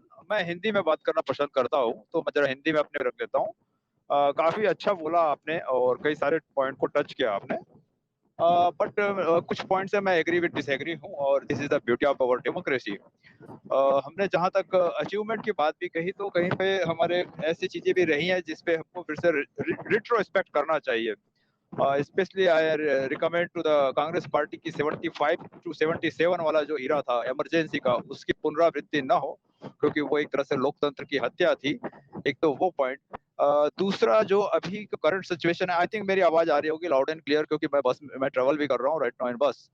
तो okay, तो दूसरी बात यह है कि Congress party देश की सबसे पुरानी पार्टी है, और हर गांव हर में कोई ना कोई कांग्रेसी मिल ही जाएंगे. नेटवर्क सबसे स्ट्रांग है, उत्तर से दक्षिण, पूर्व से पश्चिम, सभी तरह का पे कांग्रेस है. बट इम्पोर्टेंट बात यह है कि कांग्रेस का वॉलेंटियर में मुझे जो मेरी पर्सनल ऐसा फीलिंग है कि अभी वो मनोबल जिसको कहा जाता है कि विल पावर कम नजर आ रहा है, तो उसके लिए काम किया जाए. मैं उसी स्टेट में बिलोंग करता हूँ जहाँ पे अभी कांग्रेस की सरकार है, that is called Chhattisgarh. 2/3 majority के साथ में है यहाँ पे कांग्रेस. 15 साल की बीजेपी सरकार को उखाड़ फेंक कर कांग्रेस ने अपनी सरकार बनाई है. बट अभी जो रिपोर्ट्स आ रहे हैं, इंटरनल रिपोर्ट्स, वो है कि बीजेपी कांग्रेस के करीब 70% एमएलए शायद वापस अपने असेंबली को नहीं जीत पाए. तो अभी दो ही स्टेट है, एक राजस्थान और दूसरा कांग्रेस. ऐसे में कांग्रेस को चाहिए कि वो अपने आप को इंट्रोस्पेक्ट करे, लीडरशिप में चेंज करने को हो या जहां पे भी चेंज करने को हो. बट एक चीज और मैं ऐड ऑन करना चाहूंगा. अक्सर आईआईटी की बात होती है, I am from that institute. तो आईआईटी को एस्टैब्लिश करने के लिए ना जो मेन रोल था वो था मिस्टर आदिश्वर दलाल का. He is the real man behind the establishing the IIT. Nehru ji ने उस चीज को आगे बढ़ाया, दैट इज ओके. इसके अलावा एम्स की जो एस्टैब्लिशमेंट है उसको एस्टैब्लिश किया था राजकुमारी अमृत कौर ने. नेहरू जी ने रिफ्यूज कर दिया था क्योंकि उन्होंने कहा मेरे पास फंड नहीं है, तो राजकुमारी अमृत कौर ने अपने प्रॉपर्टी बेच के वहां से आगे बढ़ाया। बाद में फिर उसको एक्सटेंशन दिया सुषमा स्वराज ने। मेरे स्टेट रायपुर में भी एक एम्स है, वो अटल सरकार के टाइम में आया है। सभी सरकारों में सफलताएं असफलताएं होती है, बट इम्पोर्टेंट बात यह है कि डेमोक्रेसी में जो जनता पसंद करती है वही चीज आगे बढ़ती है। अब राइट नाउ अभी जो देख रहे हैं हम, जनता को बीजेपी की सरकार पसंद आ रही है या एनडीए की सरकार पसंद आ रही है, जो भी अभी चल रहा है। तो अभी 2024 आने वाला है। और अभी इकोनॉमी की जैसे अगर बात करते हैं, क्योंकि आपने काफी पॉइंट टच किया था, मैं जस्ट वहीं टच कर रहा था। तो अभी रिपोर्ट्स आए हैं, अभी कुछ कल परसों का ही है, मैं पूरी तरह से फैक्ट चेक नहीं किया हूँ। 44 लाख जॉब नए आए हैं, इस तरह की बात आ रही है। 400 बिलियन के आसपास टच किए हैं, यूनिकॉर्न्स कंपनियां अभी बनी हैं। तो this is a good sign for the economy. और साथ ही इन्फ्लेशन रेट पे अगर देखा जाए तो मेरा ट्वीट ही है, अगर उसमें इंडिया अभी बेटर है ग्लोबल, अगर कंपेयर में देखें तो इन्फ्लेशन में इंडिया इज बाकी कंट्रियों से इंडिया की हालत बेहतर है। बाकी टाइमलाइंस आप देख सकते हैं। इवन जर्मनी में तो अभी अपने हिस्ट्री में सबसे ज्यादा इन्फ्लेशन रेट है। तो ये चीजें ऐसे हर एक पॉलिसी वाइज आप डिस्कस करेंगे तो सेकंड नहीं, एक सेकंड। इन्फ्लेशन अगर बाकी राज्यों से इंडिया का सिचुएशन जो भी है, हाउ डज दैट हेल्प? जी, जहां तक बात रही, जैसे इंडिया का इन्फ्लेशन रिकॉर्ड हाई है, 9 years हाई रिकॉर्ड है। How does this change? How do you change the fact that India's inflation right now is 9-year high? जब कांग्रेस की सरकार थी तो आप लोग सरकार से सवाल पूछते थे, राइट? तब तो ये नहीं कहते थे कि उस देश में ये है, उस देश में ये है। तब तो मोदी जी आकर भाषण जब देते थे तो मनमोहन सिंह से ही सवाल पूछते हैं। तो आज आप क्यों मोदी की तरफ ना देखकर बाहर देश में देख रहे हैं? मुझे समझाइए इस बात को। जी जी, नहीं मैं बाहर नहीं देख रहा हूँ, मैं खुद मोदी जी का नहीं, आप मुझे इस सवाल का जवाब दीजिए कि डायरेक्ट क्वेश्चन टेस्ट है आपके लिए। आपने क्यों दूसरे देशों का गिनवाया? आप इन्फ्लेशन पे मोदी से सवाल करें।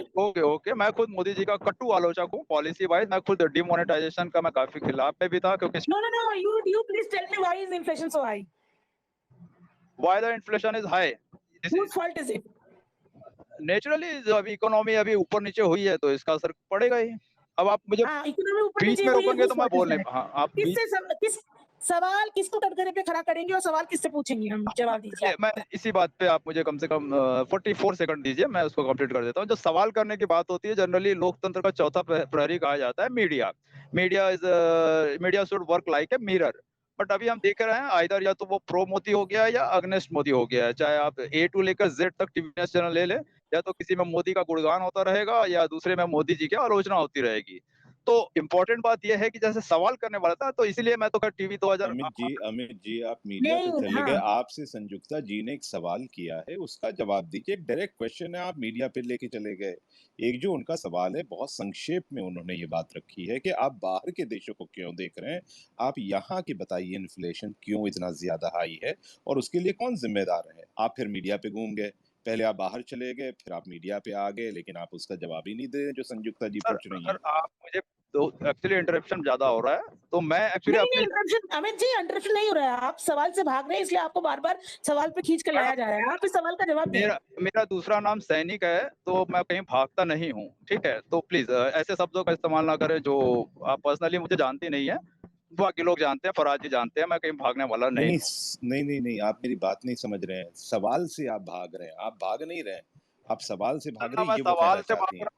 ना मैं सवाल से, मैं ओपनिंग जब स्टेटमेंट होता है मेरा स्पेस में, फराज जी आप जानते हैं, मैं वहां से A to लेके Z तक बात खत्म करता हूँ, उसके बाद फिर हम क्वेश्चन आंसर पे आते हैं। तो अभी मैं ओपनिंग स्टेटमेंट दे रहा था, वहीं से क्वेश्चन आंसर आ गया। तो या तो मुझे ओपनिंग स्टेटमेंट कंप्लीट करने दीजिए या मैं आपके सवाल का जवाब दूं, जैसा आप बोले। जवाब दे दीजिए। आप संजुक्ता जी जानना चाहती है, वो होस्ट हैं, आप उसका जवाब दे दीजिए। जी फराज जी, थैंक यू। जब तक बात आपने की महंगाई की, तो जो मैं अक्सर कहता हूँ स्पेस में, फराज जी सुन चुके हैं। संयुक्ता जी, अमित जी, महंगाई की बात मैंने नहीं की, ये आप बोल रहे थे कि इन्फ्लेशन की जहां तक की बात है, वो इस देश में वो है। चलिए, हाँ, तो ये सवाल आप लेकर, इस इन्फ्लेशन वाली बात आप ही लेकर आए, तो मैंने आपसे पूछा कि आप दूसरे देश का क्यों बता रहे हैं? क्यों? हाँ, मैं बता नहीं मैं ओपनिंग स्टेटमेंट में सारी बातें रख रहा था अपने, ठीक है? तो मैं महंगाई में जो अपनी बात, ओपनिंग स्टेट में ही आप दूसरे देश की बात क्यों कर रहे हैं? हम तो अपने देश की बात कर रहे हैं। अरे स्टेटमेंट में तो कम से कम मैं क्या बात रखना है, आप सवाल जवाब आपने, मैंने पहले ही कहा ना कि ओपनिंग स्टेटमेंट में मैं अपनी पूरी बात रख देता हूँ, फिर जो सवाल जवाब करना है वो आप कर सकती है। आपके बातों का एजेंडा ही तो मैं समझना चाह रही हूँ। आप क्यों मेरा उस कोई स्टेटमेंट का एजेंडा ही नहीं क्यों है। एजेंडा समझना चाह रही हूँ, तभी तो आपसे सवाल पूछ रही हूँ कि आपने मैं- इन्फ्लेशन के कोई चलते 4 देशों का गिनवाया क्यों? मैम ये आपने क्या साबित करने की कोशिश करी उससे? मैडम ना मुझे अपने आप को साबित करने की जरूरत है, लोग स्पेसेस में जानते हैं मुझे, और ना ही मेरा कोई एजेंडा है। शुड आप आई सीधा-सीधा मेरे सवाल का जवाब दे दीजिए कि आपने बोला कि इन्फ्लेशन हमारे देश में चल रहा है, लेकिन उस देश में ये है, फलाने देश में ये है, फलाने देश में ये है। ये आपने क्यों कहा? सीधा-सा सवाल है ये बिल्कुल, ये एकदम सीधा सवाल है। जी, तो आप मुझे अनइंटरप्टेड 45 सेकंड दे दीजिए, मैं अपनी बात रख देता हूँ। हाँ, जो मैं आपको अनइंटरप्टेड दूँगी, 45 क्यों ज़्यादा दूँगी समय, जितनी देर तक आप बोलना चाहे बोले, लेकिन बोले आप इसी क्वेश्चन पे। जी जी जी। मुद्दे से भटके नहीं। अरे आप मैडम, मुद्दे से भटके नहीं, क्वेश्चन से भटके नहीं, इसी क्वेश्चन का जवाब दें, और अगर आपको नहीं देना है डायरेक्ट क्वेश्चन का डायरेक्ट जवाब, तो हम आगे बढ़ जाएँगे। अरे मैडम कहाँ आगे बढ़े जाएंगे, देश आगे बढ़ रहा है, महंगाई भी आगे बढ़ रही है, इस बात मैं भी एग्री करता हूँ। ठीक है। देश और आगे बढ़ रहा है, महँगाई आगे बढ़ रही है। अच्छा, अच्छा। तो वो बाकी देशों का क्या बता रहे थे आप? जी, बाकी देशों के साथ कंपेयर कर रहा था महंगाई किस देश में क्या है करके, तो 5 देशों क्यों? की कंट्री है मेरे। जी। क्यों कंपेयर कर रहे हैं आप? अब मैडम फ्रीडम ऑफ एक्सप्रेशन के तहत मैं अपनी बात रख रहा था, तो शुड आई कंटिन्यू या फिर आपके सवाल का जवाब दूं मैं? सवाल के जवाब दें आप। जी जी, अनइंटरप्टेड रहें तो ज्यादा बेहतर होगा। तो महंगाई पे मैडम ने सवाल किया है, तो पहले मैं अपने निजी विचार शेयर कर दूं कि मेरे लिए महंगाई क्या है।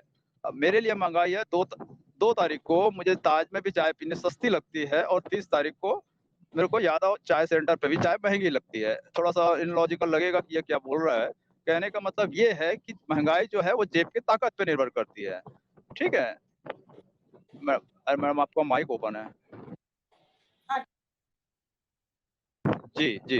तो जब हम बात कर रहे हैं महँगाई पे, तो अभी वैसे ही महँगाई पे जनरली जब चर्चा होती है, तो सबसे ज़्यादा ऊपर उठता है भाई एलपीजी हो गया ₹1000, और पेट्रोलियम के रेट्स सबसे ज़्यादा है। तो पेट्रोलियम का तो पता ही है, एक तो इंटरनेशनल मार्केट से कंट्रोल होता है, दूसरा वार का इफ़ेक्ट है, और तीसरा जो इकोनॉमिक रिसेशन जो कोरोना के पहले से एक आया हुआ था, उसका भी इफ़ेक्ट आया है। मैं चूँकि स्टील इंडस्ट्री से हूँ, तो उसपे थोड़ी आपसे अपनी बात रख सकता हूँ, अगर आप परमिट करें तो।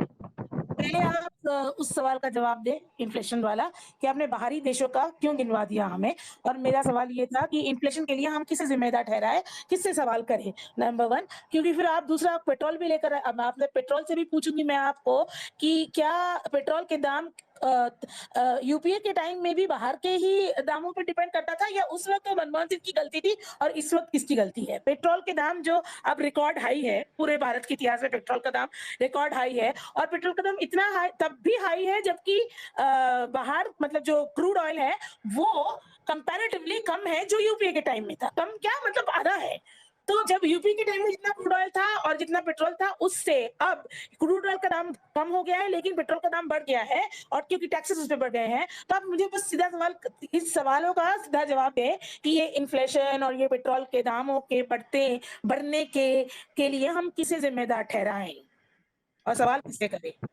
जी, जी, जी। इस वक़्त आप सवाल मुझसे करें, और आप मुझे बोल रही हैं सवाल किससे करें, तो मैं नेचुरली सरकार से सवाल करूँगा। Very good. That's it. Don't need any जी। other further explanation. We should need I to question the continue और government. We need to should I question the prime minister because he's the मेरा peak, opening he's the statement खत्म final decision maker of everything. So मेरा the ओ prime ओ minister, the हाँ, prime opening तो minister, खत्म ही नहीं हुआ। मैं ओपनिंग स्टेटमेंट खत्म। no, hang on. Your opening statement is understandable. We got your point. We got the point. You ma'am आपने ऐसा थोड़ी होता है, आपने मेरा एक लाइन सुन लिया, बोले no आपने you कहा, अब मेरी पॉइंट ये है ही नहीं। you let me 1 minute. अरे मेरा ओपनिंग You स्टेटमेंट तो let me कंप्लीट recap. है। You let me recap. I'm trying to say is that all we need to understand is that we are not going to question the past governments. We are not going to question the Aurangzeb and the Mughals and the 500 years. Why We are going why to question the current government and the current why prime not? मैं minister. Babar को पूछूंगा मस्जिद क्यों तोड़ा, मुझे मिलेगा तो बाबर। मिलेगा तो पूछ लीजिएगा, ठीक है? पर आप उनसे नहीं पूछेंगे जिसका बाबर से कोई लेना देना नहीं है. So therefore, अरे बीच let's मैम में move on. बीच में मुझे अंग्रेज आए, उनसे कोई नहीं सवाल पूछना नहीं है, है, हमें मैं जरूर बाबर और पूछूंगा। औरंगजेब पे जाना है। So बीच अरे में नहीं let's मैडम अंग्रेज मैडम आए। Mr. Amit, मैडम let's मैंने move क्या on. मैडम ने कहा We are मुझसे getting सवाल moving नहीं now, करने का। and I think you were the last speaker now. Lawrence got disconnected. I think last let's. में हो तो थोड़ा सा ट्राई।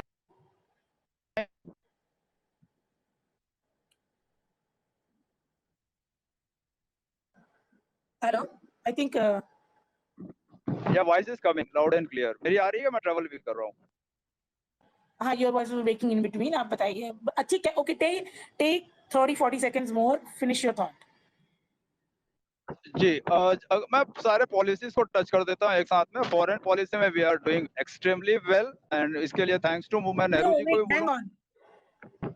अरे मैंने नेहरू जी को Have थैंक यू you? तो बोलने दो. What नेहरू जी को do थैंक यू you बोल रहा था मैं. see? No, hang on. Wait. What are you doing?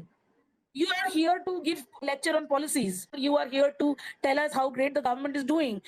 एक दो मुद्दे मैंने अभी recap किए थे. एक तो टॉपिक का जो स्पेस का original topic. Why do you think I do these recaps every now and then? Do you think I'm sitting here to give the platform to peddle every kind of agenda under the sun? No, there is a given topic for this space. उस topic से related कुछ discussions हुआ और उस discussions को मैं वापस मुड़कर लेकर आई इसी मुद्दे पे कि हमारा ये था कि facts पे कोई यहाँ पे बात नहीं करते हैं और आप घुमा फिरा के वही कर रहे हैं. आप you don't want to talk about facts. You are now giving me policies and you're just doing Modi propaganda. अरे मैम ना मैं अमित जी नहीं, पर आज पहले आप चले गए, सुन लीजिए. मेरा एजेंडा है आप ना, मेरा प्रोपेगेंडा है मैम. पहले चले गए अमित जी आप 1975 में इमरजेंसी में. उसके बाद सर चले पैदा गए एम्स और आईआईटी में. सन 1976 उसके बाद आप आगे, सुन लीजिए, उसके बाद आप आ गए इन्फ्लेशन पे. उसके बाद आप पॉलिसीज पे आ गए. आप कहना क्या चाहते हैं, मतलब यही नहीं समझ में आ रहा है. सुना, मैं मतलब अपने प्रतिक्रिया आप दे ये रहा था. क्लियर कर दीजिए कि आप हाँ मोदी जी के समर्थक हैं, इसमें कोई बुरी बात नहीं अरे है. आपने देखा है कि मैं किसको वोट देता हूँ सर? आप इस तरह की क्या बात कर रहे हैं? मेरा पूरा फेसबुक उठा के देख लो, सब मैं मोदी के खिलाफ ही लिखा हूँ. मैं डिमोनेटाइजेशन के खिलाफ तो मैंने आंदोलन भी किया था अपने लेवल पे. तो आप कैसी बातें करते सर? इतने जल्दी जजमेंटल कैसे हो सकते हैं आप? फराज साहब, आप तो एएमयू से पढ़े लिखे हैं, अरफा जी के बैचमेट हैं, उसके बाद ऐसी बातें करते हैं सर. इतने जल्दी जजमेंटल ना हुआ करें प्लीज. मेरी आवाज नहीं, जजमेंटल नहीं हो रहे अमित जी. हम ये देख रहे हैं कि आपका सवाल जा कहाँ रहा है. आप कैसे मतलब साबित कर रहे हैं मोदी सब? नहीं, सुन लीजिए, मेरी बात सुन लीजिए. अभी आप सारी पॉलिसीज, आप कह रहे हैं फॉरेन पॉलिसीज बहुत अच्छी चल रही है. आप ये बोल रहे हैं, मैं अभी लॉ एंड ऑर्डर पे भी आ रहा था. आप मुझे कंप्लीट तो करने दें. लॉ एंड ऑर्डर में चैलेंज है, गवर्नमेंट वहाँ पे सही तरीके से काम नहीं कर रही है, वही बोलने वाला था मैं. आप सिर्फ वहीं पे अटक गए. मैंने फॉरेन पॉलिसी पे एक बात बोल दी. Mr. Amit, thank you very much. I don't ma'am think आपने कंप्लीट, मैं बस मैं ऑडिट करने नहीं दिया. मेरा आप लॉ एंड ऑर्डर पे ना बोले और आप किसी भी चीज पे और ना बोले, क्योंकि we don't need freedom of expression. बस मैं आपसे तो उम्मीद है कम से कम आप अपने स्पेस पे, बाकी जगह तो मेरे को बोलने नहीं देते हैं. पैदा ही इमरजेंसी में हुआ, उस समय बोलने नहीं दिया गया था मुझे. 76 में पैदा हुआ मैं. Mr. Amit, we don't need a copy paste agenda driven lecture. मैं राइटर हूं. थोड़ा लिख लेता हूं. राइटर हूं. Mr. Amit, I'm requesting you, please don't think that anybody is a fool here. Everybody knows everything that you are going to say and you have already said. It's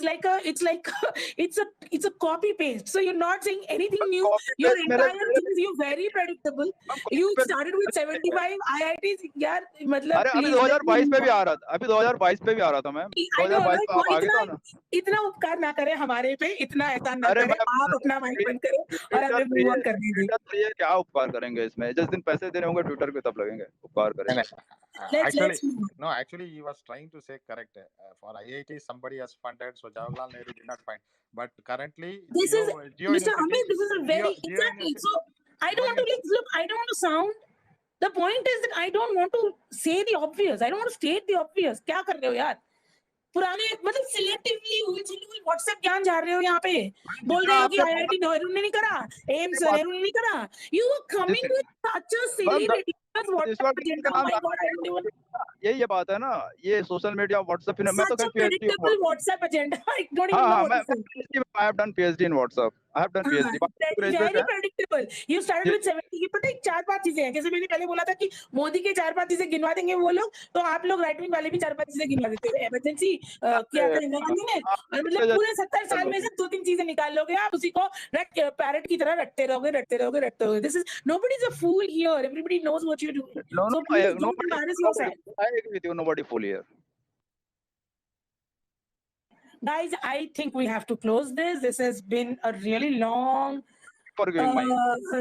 space, and I'm going to mute everyone. And it's been a very long space. And I think the right wing and the liberals got a fair amount of balanced platform to speak. Yeah, what else? I think three more people are requesting, but that's it, guys. I think let's close this. Sorry, and I don't even think that these are okay. So yeah, I do not see an identifiable account, so I'm closing this. Thank you so much. It was recorded, and I'm probably going to okay. I'm probably going to upload this somewhere on my YouTube channel. I think 2 hours, 2-3 घंटे से ऊपर हो गया होगा. I'll upload somewhere on my YouTube channel. One, you guys can recap. But this has been a very informative space. I think for us, it's been a very informative space. Amit, you get to speak for, okay, take 30 seconds, 40 seconds, please.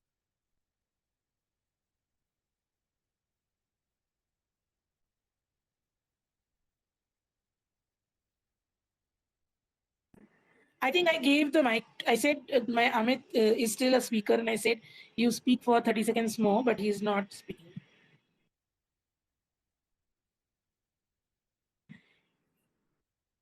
Bye, everyone. Good night, everyone. Bye.